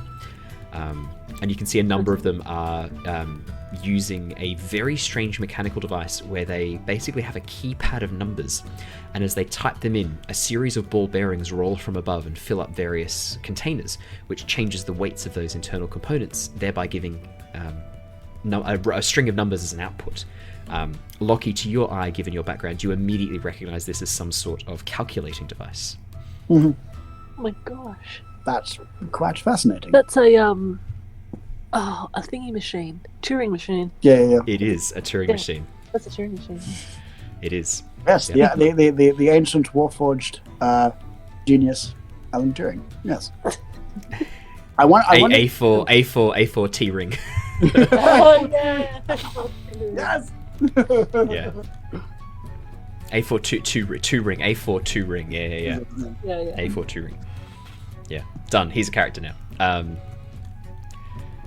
Yeah, and as you walk in, you can see these clerks jutting around. There is a front desk manned by a dwarf, a male dwarf with a completely shaved head, a very neat beard, only about half a ruler's length long, about sort of 15 centimeters long, very neatly trimmed and neatly manicured, wearing very fine clothing. And as you enter, he goes, "Hey, welcome! Welcome indeed, welcome to Vivaldi's Bank. I am Inturio Vivaldi." He gives a sort of slight bow. "At your service. How may I be of assistance today?" I believe my friend has a weight in coin that she wants changed over. Aye, we can do money changing, of course. Please come over with me. And he leads you over to one of the side desks, where you can see a Warforged, a very feminine-looking Warforged, more feminine than Lockie you ever would have seen before. Like generally, when you were around, Warforged were very practical designed. There was not a huge amount of artwork that went into making them. Immediately, you can see this one must be somewhat newer. She is artistically beautiful, or she's had modifications to make her look very feminine. Very gently flowing curves. The gears have been constructed or coated in maybe silver. Very impractical to your eyes, silver tarnishes, but beautiful to look at nonetheless. And she has 3 sort of central gemstones which make up the eyes, 1 in the forehead, 2 on either side. And as she turns, you can see she has 4 arms. Oh, cool. Please take a seat. Our lovely assistant here can assist with anything you might need. Gestures you to a series of seats in front. Okay. I do not doubt that. She looks like she's been mastercrafted. Thank you. And then very polite. Lyra just shoves her hands into her pockets, just pulls out all the coins, drops them on the desk. They rattle everywhere. And she's like, "Can I change these into usable currency for this place?" My question is, how much gold and silver and copper do you have? That's up to you and how much you'd start with. Oh, did you not? You would have got some as a starting character. When you did your starting pack, you should have got some. The druids, depends your background. Yeah, what your background is. Yeah. What's your background? It is. After she got stuck in the gem, I am looking for it. Cloistered scholar, because that'd be pretty funny. Haunted one, because she's What? very upset that she got locked in the gem. Okay. That will come out later. You We don't start know it. with We don't know this. Yeah. We don't know it. you start with 1 silver piece. Oh. Okay, hang on. No. I would say as you reach into your, because you're not like starting off as this. Like you'd led a life before you got trapped in the gem. It's not like you were born trapped in gem and then released from gem. You had led a life. I will say you pull out 12 gold pieces, 22 copper pieces, and let's say 30 silver. 30. Do I say 22 copper? And then let's say maybe 8 or 9 silver. As you pull it out and sort of put it down, the Warforged looks and goes, "Oh my, this appears to be currency from a very long time ago. Have you considered selling these to a collector?" I have no idea where collectors are, nor how much I would sell them for. Very fair. Without knowing the variables, the calculation could come out less than favorable for you. Exactly. So that's why I figured I'd bring it here, where you guys specialize in money and currencies. Absolutely. We are prepared to offer. Sort of sits back for a moment. You see the lights sort of dim behind the gemstones and they come back out again. 223 gold pieces for everything you have here. It's more than I had. And she just sort of glances over at Lockie and was just like, "Is this a good idea? Do I do this? Do I not do this? I have no idea." Yeah, exactly. Well, okay. You using the... Actually, I'll ask her. What exchange rates are you using there? I've calculated the base currency, compared to the weight in gold, compared to the average daily cost of gold. I've averaged those out and provided an answer. Could I do the same? I've calculation? also taken into account the value of the currency to those who might be interested in collecting it, Okay. as well Could as a donation to a museum. Could I try the same calculation and see if I can run the numbers? Yeah, of course you can. Yeah. Make me a flat... a flat intelligence check. Okay. This is how robots flirt. This is how. Doing calculations at each other. Goodness. First Jared, now Michael's flirting with me. Can't get away from you guys. Unbelievable. Also, I want 15. one last flash of genius, so I'll add that. So from Yeah. 19. Yeah. Unfortunately, because you don't know what gold is worth right now, you don't know the going rate of gold. Again, you don't have all the variables, so the calculation is not necessarily going to be favourable. You think, as you sort of complete this calculation, knowing that you've got to put in pretty large margins of errors for the information and the inputs that you don't have available to you, you think that they could offer a little bit more. Like your instinct is they're definitely not overpaying. You think they're underpaying, but not by a significant amount. What you would expect from an institution that is a for-profit institution. You think that if Lyra took the time and took the effort and went around, she might be able to get a little bit more for these at other locations. But the question is the time investment worth it? On top of that, and there's no guarantee. Like there's your sort of standard deviation for these outputs is quite large, and your margins of error and variability rate is quite high. Okay. I'll yeah. Well, Lyra, I'll sort of like maybe whisper to Lyra. Well, Lyra, it's more or less fair. You could possibly get more if you really wished. But if you just wanted to ballpark it, it's essentially accurate.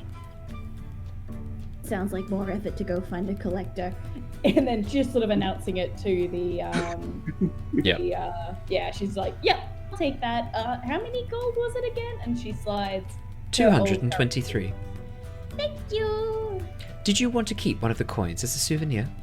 Yes, please. That'd be really cool. She pushes back one of the gold pieces. I appreciate it. Thank you. No problem. Her two lower arms sort of spin around as the body actually the modular nature of the body splits, and the lower torso rotates 90 degrees while the upper torso stays facing you and the upper arms stay facing you. Behind her, a series of mechanisms are pushed, levers are pulled, and a combination is very quickly entered into a rotating dial of a safe before it is opened up, and a bag of coins is removed. You hear clinking as a number of coins are moved about, and then a very nice satchel of money, a little purse of money, is placed upon the counter and pushed across towards you, Lyra. It has an embroidery on the front of a flower, and on the back, the logo of the Vivaldi Bank, a large V with a dollar sign through it. Cool. Wow. Okay, and then Lyra's just sort of immediately looking for like less conspicuous pockets that she can like just divide all the money up, like so that she's not walking around with like a literal sack saying "rob me." Yeah, it's a good idea.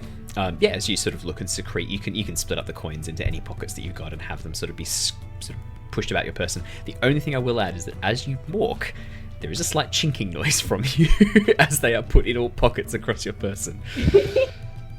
We'll It's like just having have to, chainmail. Yeah, we'll just have to watch out for pickpockets. Aha. See, that's why I put them in many pockets, so that if I get one pocket, they're not going to get all of them. I'm a genius. That's very clever. Yeah. Are you Before we go, Warforged? I just wanted to want one thing. Excuse me.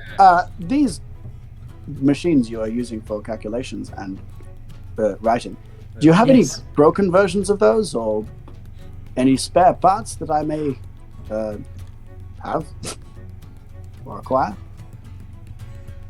The Warforged sort of pauses and looks at you and then sort of tilts her head in a very curious way and then goes, well, we make sure that all of our machines are kept up to perfect working order.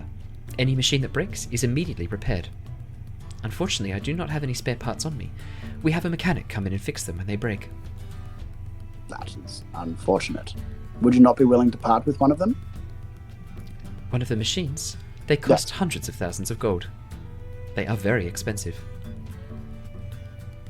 I see. There is no chance for a negotiation? You could try and talk to Vivaldi. Otherwise, you could go and speak to one of the engineers who manufactures them. Okay. Alright, I'll put that to bed. If you head into the district, the Golden Falls. It was at Golden Falls Village. You will find a workshop there owned by one A4 Turing. He is responsible for the creation of these machines. Each one is unique. I see. Thank you for that information. Anytime.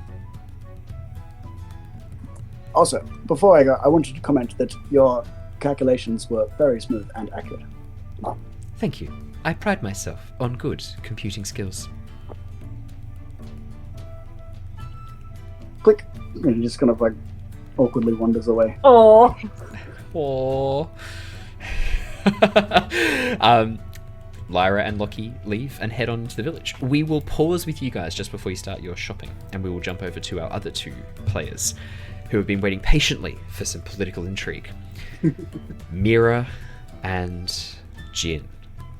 As you head through the area, you know exactly where you're headed.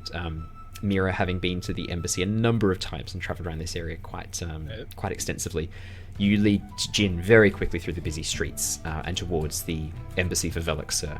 At the front gates, you can see there are two Dragonborn, a brass and a gold Dragonborn, standing guard in the beautiful, elegant regalia of Velixer. Very fine silks, very, very desert-centric gear. As Velixer is located down towards the south, the island itself, the continent itself, is often quite dry, and so during the day is quite hot, and then during the night is quite cool. Very well designed for a group of draconic creatures with an internal sort of combustion of fire that burns and keeps them warm. So yeah, very, very fine silks, lots of metal and beautiful fine metal work on their person, and lots of bright colours. As lizards, they have very intricate displays using colour and dyeing to make themselves look absolutely beautiful. And you can also see that one of them has a series of tattoos across the upper chest and shoulders, signifying that they were once a member of the Royal Guard, and then they've been sent here. Yeah, tattoos in Draconic signifying their position in the Royal Guard. And that's what you see, Mira and Jin, as you walk and approach. alright. I'll just walk confidently up. Do And I I will- recognize one of them? And I'll just be like a stride behind Mira. Did you ask if you recognize them? Yep. As you walk up, these two are not ones that you recognize. The guards here, generally the embassy guards are on rotation. They don't spend a lot of time here. They normally have stints of a couple of months. It's seen as a little bit of an easier posting. So often Royal Guard or members of the national military spend a bit of time getting some R&R, doing a bit of easy guarding of the embassy. So there's a constant rotation of staff. Okay. As I go behind Mira as well, I whisper in her ear. So yes, for the next little bit, I can be your bodyguard / servant, and I shall call you Lady Mira from now on. Oh, okay. That sounds pretty good. But So we can give a bit of air of gravitas and a bit of respect to your position.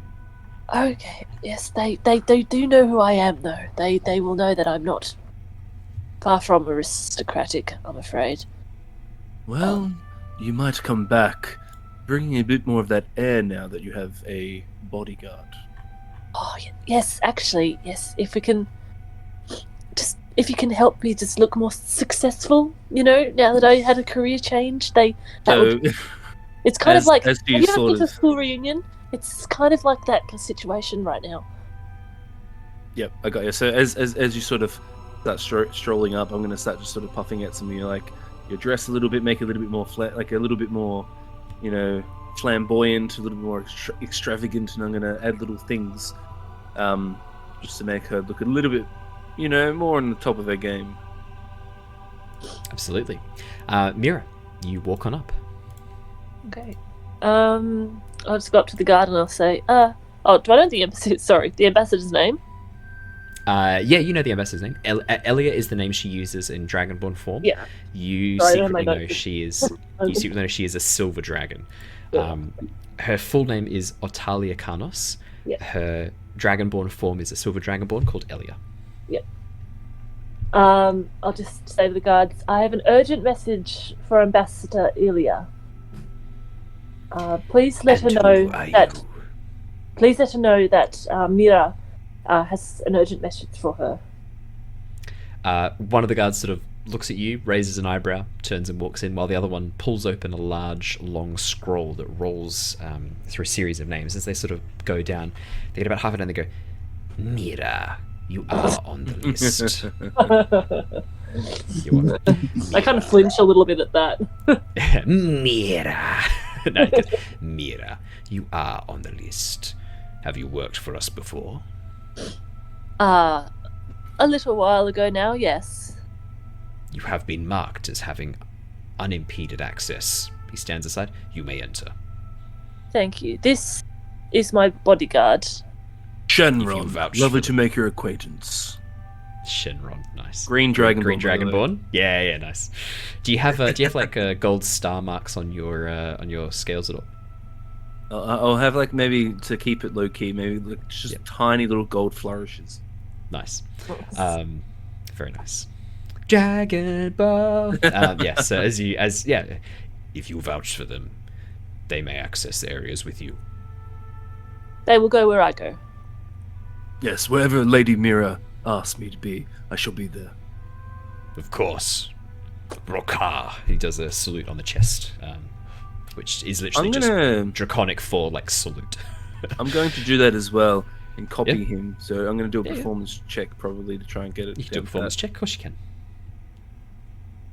23. You nail it. Whoa.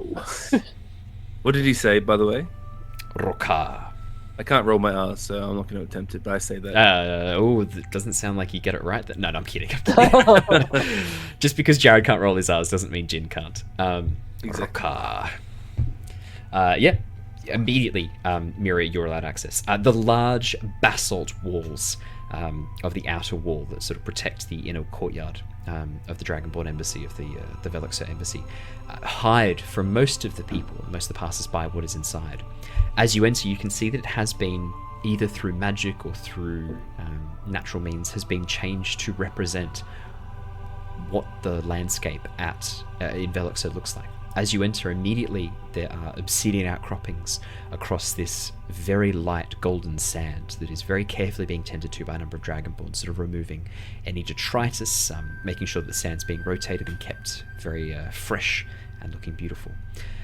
The building itself is open, of a white plaster, very similar to the Santorini aspect in the Greek islands. If you've ever seen the white volcanic ash that's used to make the buildings, that's very, very reminiscent of that. This white volcanic ash is used in the plaster to make the buildings this beautiful, brilliant white. And it's all very open. There's very few doors and windows that are sealed. This large 3-story sprawling building across the sands lies before you. You can see that immediately as you enter in, you can see the beautiful blue paintings. The Dragonborn have access to a very, very brilliant blue made from lapis lazuli that they use in a lot of their colorations, which is this stunning bright blue. And they use it for a lot of the painting work they do on the sides of buildings. So a lot of buildings have this beautiful white facade, and then occasionally they'll have this blue portraiture done of these swirling shapes and draconic forms. And that's what you see as you enter in. You know your way around the embassy. The stone pathway, made of a mixture of obsidian and basalt, leads through the sand, allowing visitors to avoid crossing onto the sort of slightly slippery and gunky sand. Yeah. Owen, just quickly. Yeah. Can I retcon a little bit? Just when I did my disguise, I just realized Jin had run into a problem earlier in the castle where someone had picked up that he might not be a Dragonborn by smell. Mm-hmm. So before he's donned the Dragonborn disguise, could he have maybe rummaged around in Harper's or maybe like a little shop or something before he went to the embassy to get like some like Dragonborn pheromones or something, just to like make him actually smell Dragonborn like a dragon? pheromones. So I would say, I don't so know. you would remember last time what they picked up on was that your clothes smelt very strongly of human. Right. Which was the hint that something might be amiss. If you put on fresh clothes that haven't been worn, then your clothes are going to smell like soap and not like anything else. Okay, so I think that like maybe if I like, put like fragrances and other stuff as well, that like Might so help like mask it. I could Absolutely. mask it. Okay, Yeah. I'll go with that then. Just like I just realized that's something that could potentially be a thing, considering that there's a dragon in there. Cool. Okay, so continue. Absolutely. Yeah. Mira, are you going to head straight in to see the ambassador? Is that the plan? Just go straight and talk to the ambassador? Yep. Fantastic. Yeah, you head in straight through the double doors, the double open doorway, down the large open air corridor towards her office, which is at the very back of the embassy in its own area. This music's quite dramatic. I'm going to stick with it because it's cool. You enter in, you can see the familiar form of Elia in her silver, or Talikanos, in her silver dragonborn form, looking, for want of a better word, tired, stressed, and distressed. Sitting, laid back and slightly hunched in her chair, looking over a series of documents and reports. At the doorway is the guard who entered in, who sort of turns as you approach and sort of gives a bit of a start and goes, Who let you in here? "It's fine. It's fine. She's here. This is Mira. She has unrestricted access to the embassy. If you would please go back to guarding the front gates, I'm sure I will be fine with Mira for a couple of hours. Thank you." Of course, Your Majesty. And the Dragonborn guard moves away, bowing very, very low, and then moving out before closing the shutters behind you. These two sliding doors which move across, putting you in the room with Elia. Mira, as I enter as well. Oh yeah. Sorry, I would probably bow as a sign of respect to this person. Like obviously, me coming more from like a guard sort of position, and then I'll I'll be in the background though. Let Mira sort of obviously tackle this one. I'm there to support her. Yeah. And give her that Absolutely. air of gravitas. So yeah, as you sort of enter, you bow very deeply and then move back and sort of stand to attention as if you're just there to guard Mira. Yeah, absolutely. I think it makes a lot of sense. Elia looks at you, sort of looking down through very tired. The scales, the silver scales underneath her eyes have dulled slightly, almost darkening and tarnishing. And you can see the brilliant silver of her scales is looking less bright than you remember from the last time you saw her. Oh, this is... Okay. So, to Mira, this would be a bit of a shock, because this is a very powerful, almost mentor-like figure for her, being, silver dragon, knowing her real form. But she'll be still very formal, so she'll say, "Ambassador, it is good to see you." Mira, it is very good to see you. It has been many years since you have come back to the embassy. Are you in trouble? Is everything okay? Oh, I'm fine. No, things are working out very well. Yes. Business is good. Yes. Well, that is a relief to hear. I'm afraid I could not say the same for all of our kind. We face a calamity. I think perhaps you have come back at the opportune moment. Destiny has brought you back into my office once more. What has occurred? What do you know of the Order of the Dragon? That is why I'm here so urgently, actually. Oh dear. Please tell me not more bad news. Now, I don't know how much you know, but I'll explain our role. We were hired to search out members of this cult, and we found them, but it was to a much greater operation than we expected, and now, well, the cult threatens our entire world. We are to attend the council, the meeting of Papas and the lords of the city, to see if we can rally to bring this cult down before they unleash Tiamat. Is that something that you were aware of? Yeah, yes. Recently the cult have been trying to push a wedge between us and our allies here, and they have been somewhat successful. Tensions are growing. Those who have returned from the farmlands that were attacked bring stories of dragons attacking people. Again, we are seen as vicious monsters, greedy devils hiding in the shadows of consciousness. There's not much more I know what to do to try and ease the minds of these people that we mean only the best for them, when some of our kind do mean them harm. That's exactly why I'm here. I'm kind of caught in the middle of this. They think that I'm special, but I've been resisting. Do you remember Langdedrosa? Yes, I do remember Langdedrosa. You have mentioned him a few times. He was a childhood friend, no? Yes, he was caught up in this guild, but in this cult. Oh, But dear. he has chosen a different path, and I also don't believe we need to go down this route. I want to help. I know that this was going to cause some stress, and as I said, I'm kind of caught in the middle. So I want to be... I know I said I would leave this job behind, but I think that I have a role to play in reforging those ties that you mentioned just now. But I need to do it by bringing the cult down, so I need allies once again. If I can go to the council and tell them that I'm being backed by, well, ideally both metallic and chromatic dragons, like my lineage is, I think that would be a very powerful political message. Yes, the problem is that we are facing racism and prejudice. People see a dragon and they do not care what color it is. And if they do care, they don't stop to think that individuals make choices. We are not defined by the color of our scales. We do not choose pathways predetermined by how we are born. Each of us makes a choice every day of how we want to be and who we want to be. People don't understand that. People see a dragon and they see a monster. If they see a chromatic, they see evil. If they see a metallic, they see good. I don't know how we change this mindset. It has taken hundreds of years and we have been unsuccessful. Well, I choose who I am every day, but I had to go through a change to do that myself.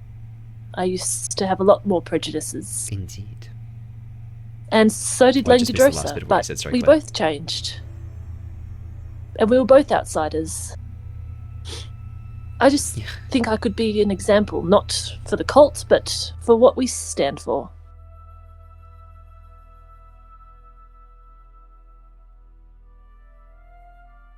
And maybe if I represent us at this council, or stand with you, then that would be powerful to the leaders at least. Perhaps it will take a lot more longer for popular opinion to change. But I'm getting better at social media. You know? I'm learning a lot more about that. Well, I think that is a wonderful idea. I am very much on board with that. At the moment, we do not have the resources that we need to attend this council, and nor do we fully trust them either. If you would be our representative, that would be much appreciated. For the moment. I'm not coming back, just so you know. This is like a pro bono. I work pro bono sometimes. I'm also kind of a spy sometimes, but yes. Oh, interesting. So when she says that, yeah, as Jin will just sort of smirk. Let me rephrase then. When you attend this council, Council of Palin or Council of Oshia, whatever they're calling it, when you attend, let them know that they do not have the support of Veloxer and the dragons. You have the support of Veloxer and the dragons. We are still considering our position with them. We are not going to commit to working with these people unless we know that there is going to be positive change. At the moment, I can see it only bringing harm. But we support you. Make sure that is understood. Yes, I will do my best. As you always have done. Are you... It is... oh, sorry, you go. Are you yourself well, my lady? I have been better. There have been nights where I have slept soundly, but not for the last 3 weeks. Yes, it's similar. It's I been, can imagine. yes. But It is really good to see you again, Mira. as is you. You said the cult had an interest in you beyond an ordinary passing curiosity. Do you know anything more about this? Why would they be after you? I mean, you are talented, you are skilled, especially with magic. And as a chimeric dragonborn, you are fairly unique. Is this I what think- draws them to you? I think that is something about the combination of chromatic and metallics, something about my blood, and something about being a sacrifice. Oh dear. Mira, please take care of yourself out there. I could not bear it if I thought that harm had come to you. I don't know. I just need to get to the bottom of this, and as you said, I think it is fate that I need to sort this out. It sounds like it might be. I can think of no other reason that you would come back here after the way you left. Yes. Well, yes, let's bygones be bygones. Mira, Yes. Mira, what has happened to your eye? Oh, that's good. What Nice. happened? She sort of like rushes over and begins like touching your face and looking like, oh my dear, what As she happened sort to of you? as she does that, I'll sort of step Yep. forward. Please be very careful around the master's eye. As she It's a bit looks sensitive towards still. you, Jin. Oh. As she looks towards you, Jin, you're now within 30 feet. I just want to see. She has true sight within that Oh. range. Yeah, she So- does. I've got I a will say- feeling. Yes, she can see things that are secret. See, at the end of the day, I know you said it's like magical Yeah. in the world, but in a way, like a changeling sort of like changes its like cell. It does. You change to your a cellular form. level, sort of. Yeah, I would say that she doesn't So- see you as your changeling form, but I think with true sight, she would get hints that you're not. There'd definitely be something, because otherwise, what's the point of true sight? Yeah. As she sort of, she sort of she's an ancient glances. dragon. Like, yeah, because As she stops and glances towards you, she looks back at Mira and goes, "Your guards, are you aware he is not a dragonborn?" I look at Jin. Did you know this? She sort of pushes you behind her and looks. I don't know how loud she's saying it. Oh, No, saying no, it sort of. It's okay. He's You a know who- I know he is my god. He is to be trusted. Yes. I'm aware. She looks at you, Jin, steps forward and holds out a hand. Elia, you are not one of my guards, not one of her guards. I think we should meet as dignitaries, too. I'll shake her hand. It feels sort of scaly, a little bit like Mira's hand, but there is a strength there. She doesn't squeeze hard, but there's definitely a strength there.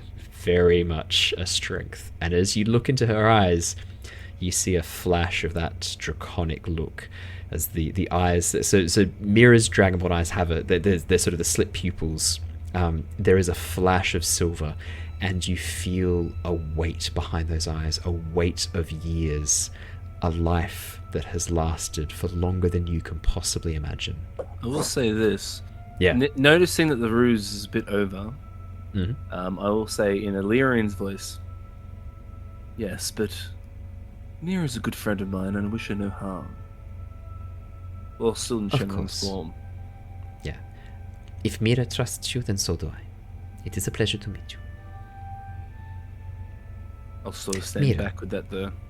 Mira, what the fuck happened to your eye? You did a great job dodging the question earlier, but what happened to your eye, Mira? Look. She goes back to Mother Hen, clucking over you as she looks. Oh dear. And you had it. Rest- You did not come to me for magic. You went and had it replaced with something artificial. I mean, look, it is quite nice work, but your eye, Mira. It's yes, but it's mercenary work. It was, adventuring. you And know. you still feel this is safer than being a politician? It's not safer, but it's more me. Oh, your choices are your own, but please stay safe. And she looks towards Eugene. And you please stop her losing any more parts of her. Yeah, that was there. Well, yes, that was unfortunate business. Yes. Please. Oh dear. Mira. It's fine. Oh, Mira. It's fine. I did not need more things to worry about. Why have you come in here with this? Making me worry about you too. Hiya. Fine.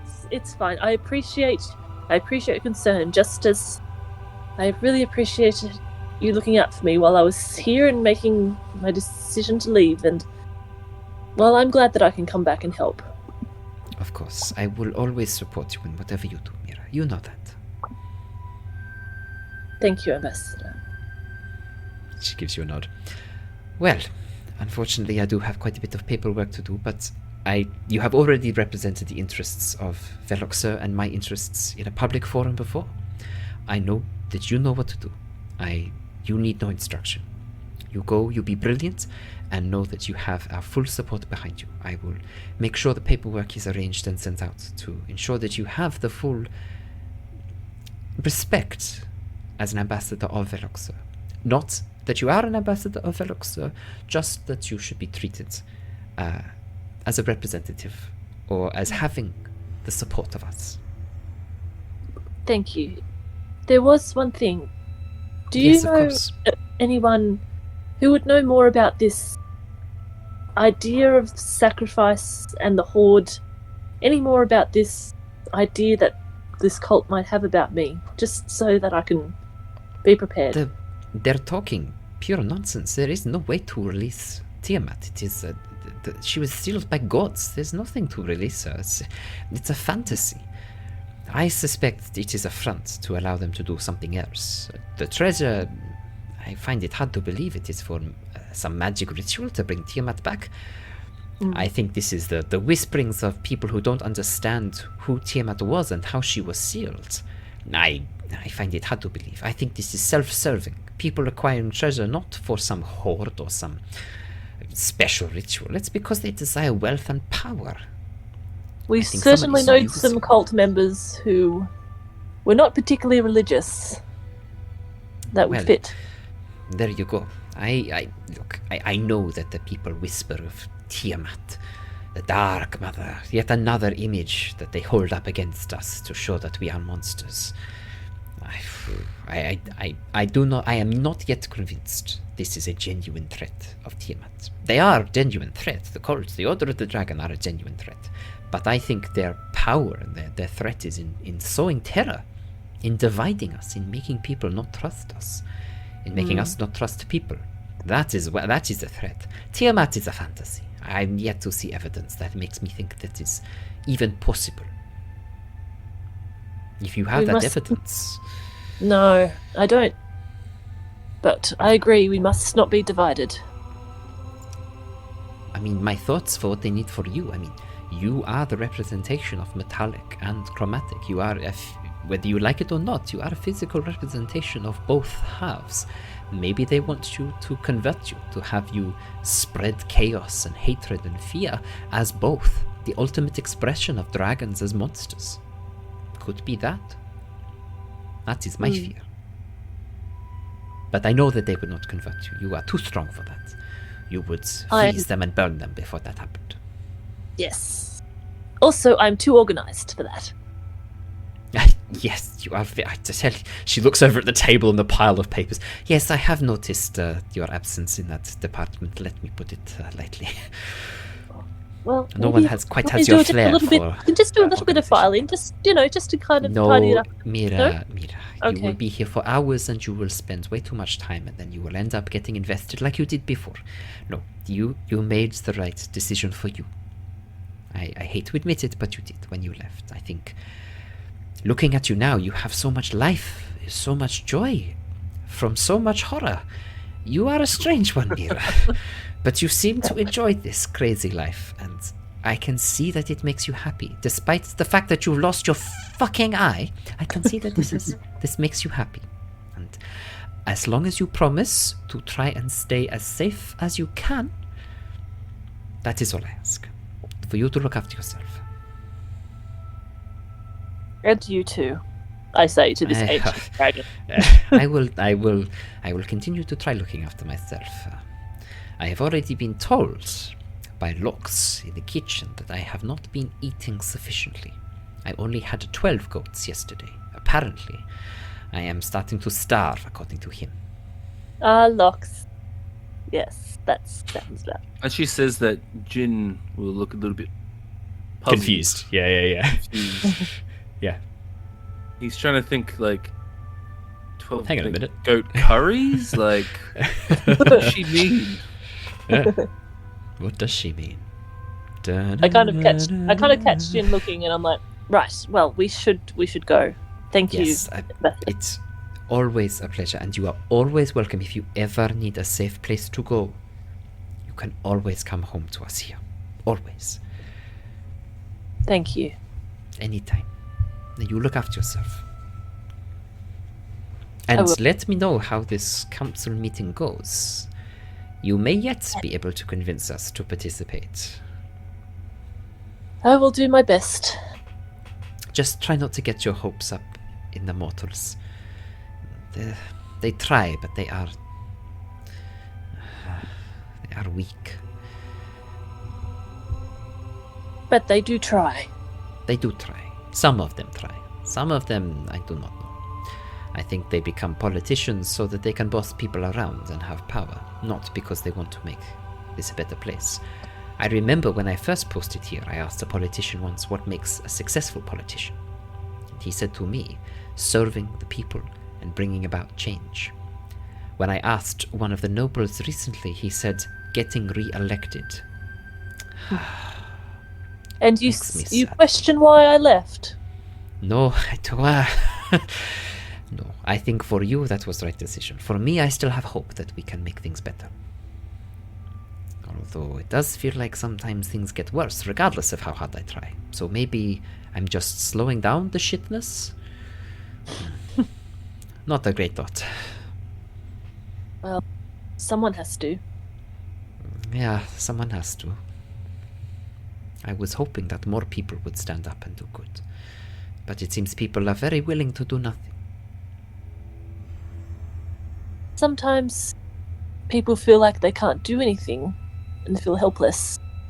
And sometimes they just need to take a chance in small ways. Indeed. You have grown quite wise in your...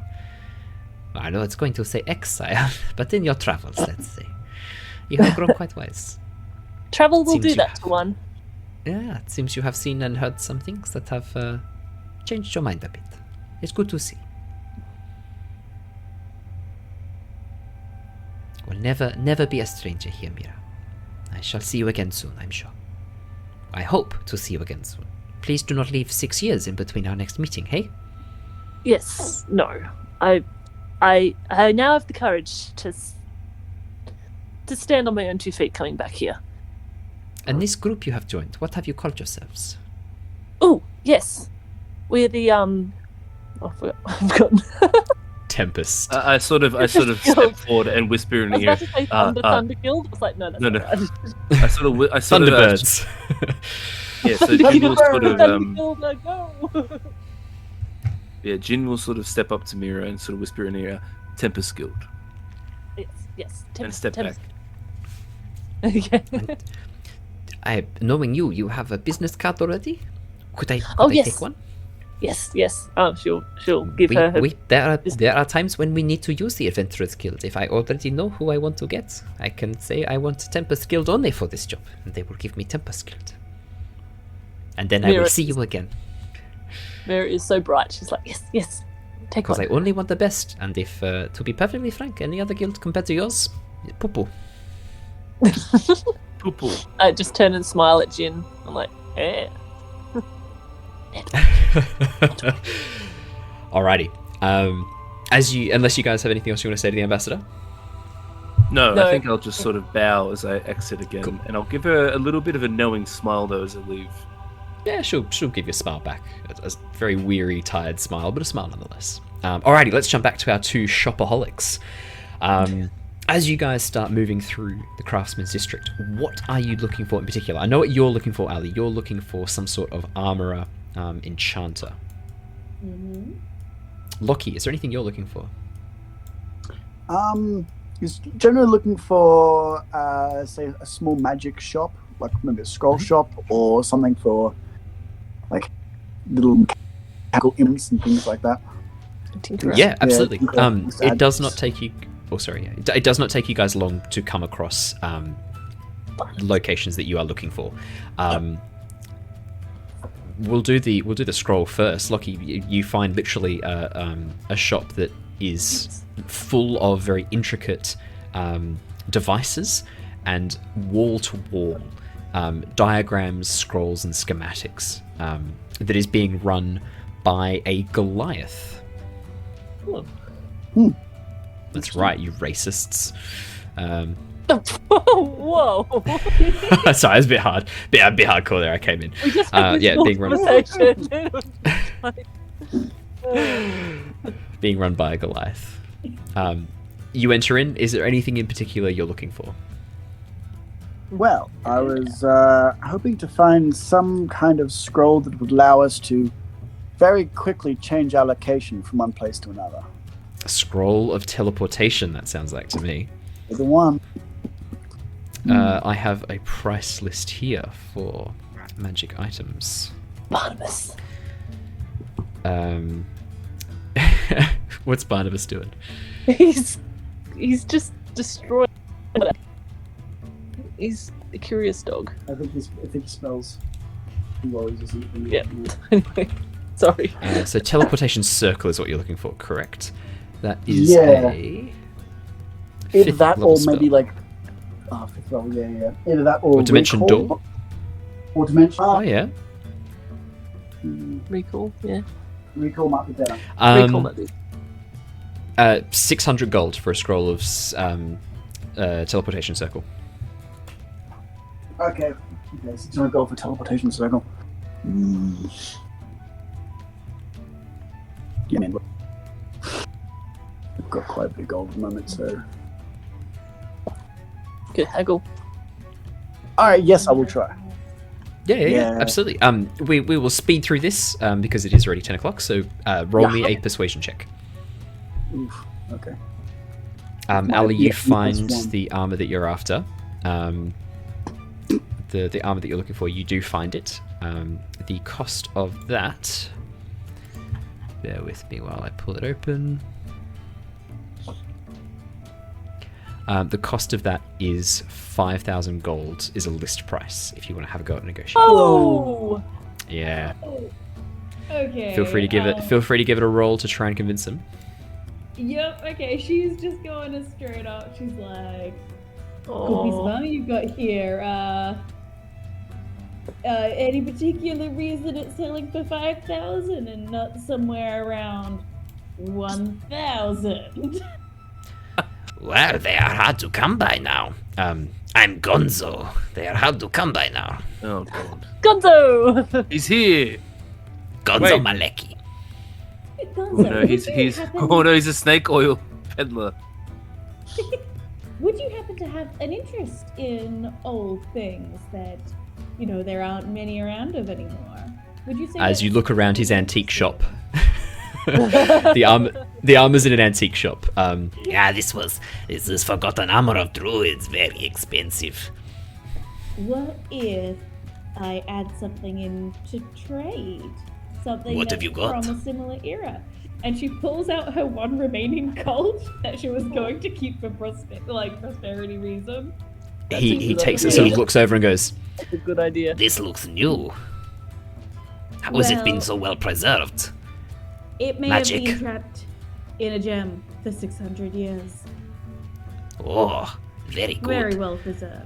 Yes, I Very- can take price off. I can take price off armor. Yeah. If I- you're looking for old things, I Yes. will do 4,000.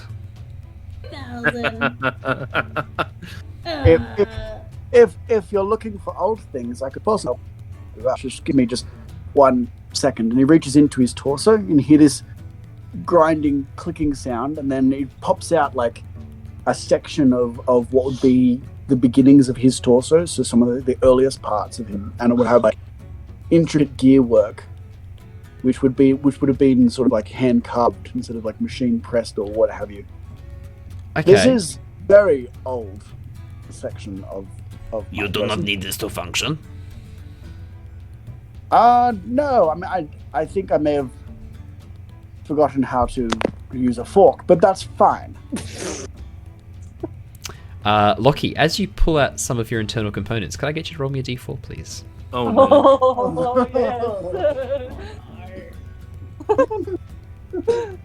Oh, yes. 3. Could you now please roll me a d6?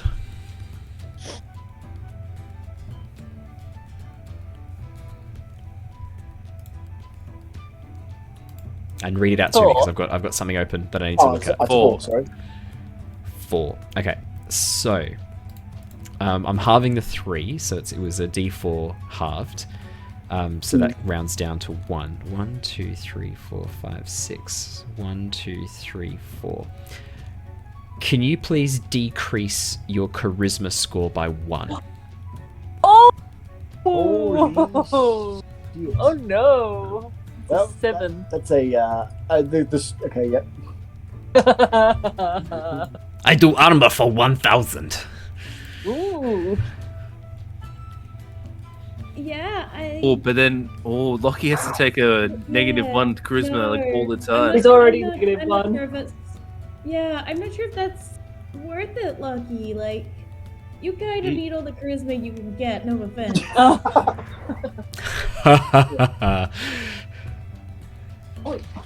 And besides, but with my gold coin, and I realized with all of the copper and the silver, if I add them up, it's actually about 4,000 gold. So I'm just going back to being dead broke again. But like, I get my armor.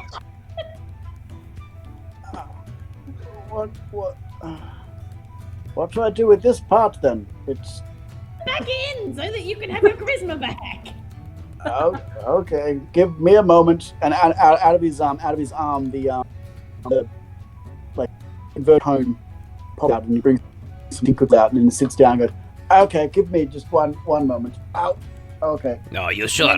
I really want the armor. I want that pieces of the Warforged. You've already pulled it out. You can just hand it over. You do not need it. Look at you. You look great.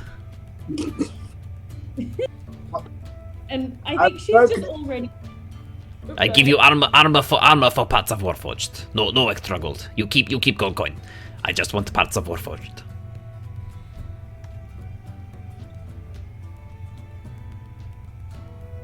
Very tempting. I'll look at Lyra and be like, and it's already. I'm All right, glad. then after this, we are going to go find you new parts to get more charisma back. Okay.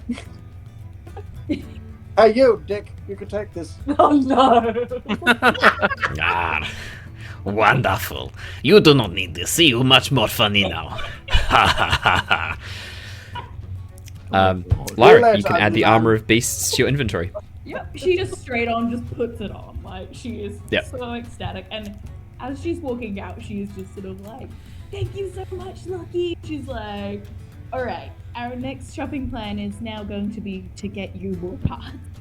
Lyra, as you put the armor on, you can see that it is made from animal furs and skins, along with these hardened studded leathers. What you do notice that you couldn't see before when it was on the shop stand, is when you put it on the inside breast area, on the inside sort of right-hand chest area, there's a symbol, a very familiar symbol to you. The symbol of your circle. Oh. Oh. Can she, before she puts it on, can she Yeah. check the inside of the collar to see if it has a name tag in it? Yeah. As you look at the inside of the collar, give me an investigation check. Absolutely. Investigation. Yeah. 10. As you look on the inside collar, that's a 15. What? You rolled a 15 first. Your 15 was first.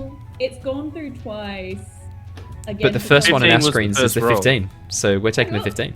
That Yeah. works me because it's the other way around on my screen. Oh no! On our screens, the 15's first. So I'm going to take it when it comes through to the DM. So I'm going to take what I see first, which is the 15. As you look closely, no name on the inside collar, unfortunately, but there are some dark patches, very reminiscent of bloodstains. And the other thing you notice as well is a burn mark, but not from any fire, from radiant energy. Radiant energy.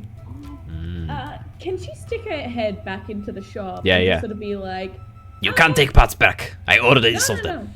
No. Oh, okay. What? Well, what? That was fun. But sorry, never mind. I'm getting distracted. Hey, this armor. Where did you get it from, by any chance? A man came and sold it many years ago. Do you know who the man is? Some sort of bounty hunter. A bounty hunter. Local guy? Foreign guy? No, never seen his face before, never seen again. Alright, cool.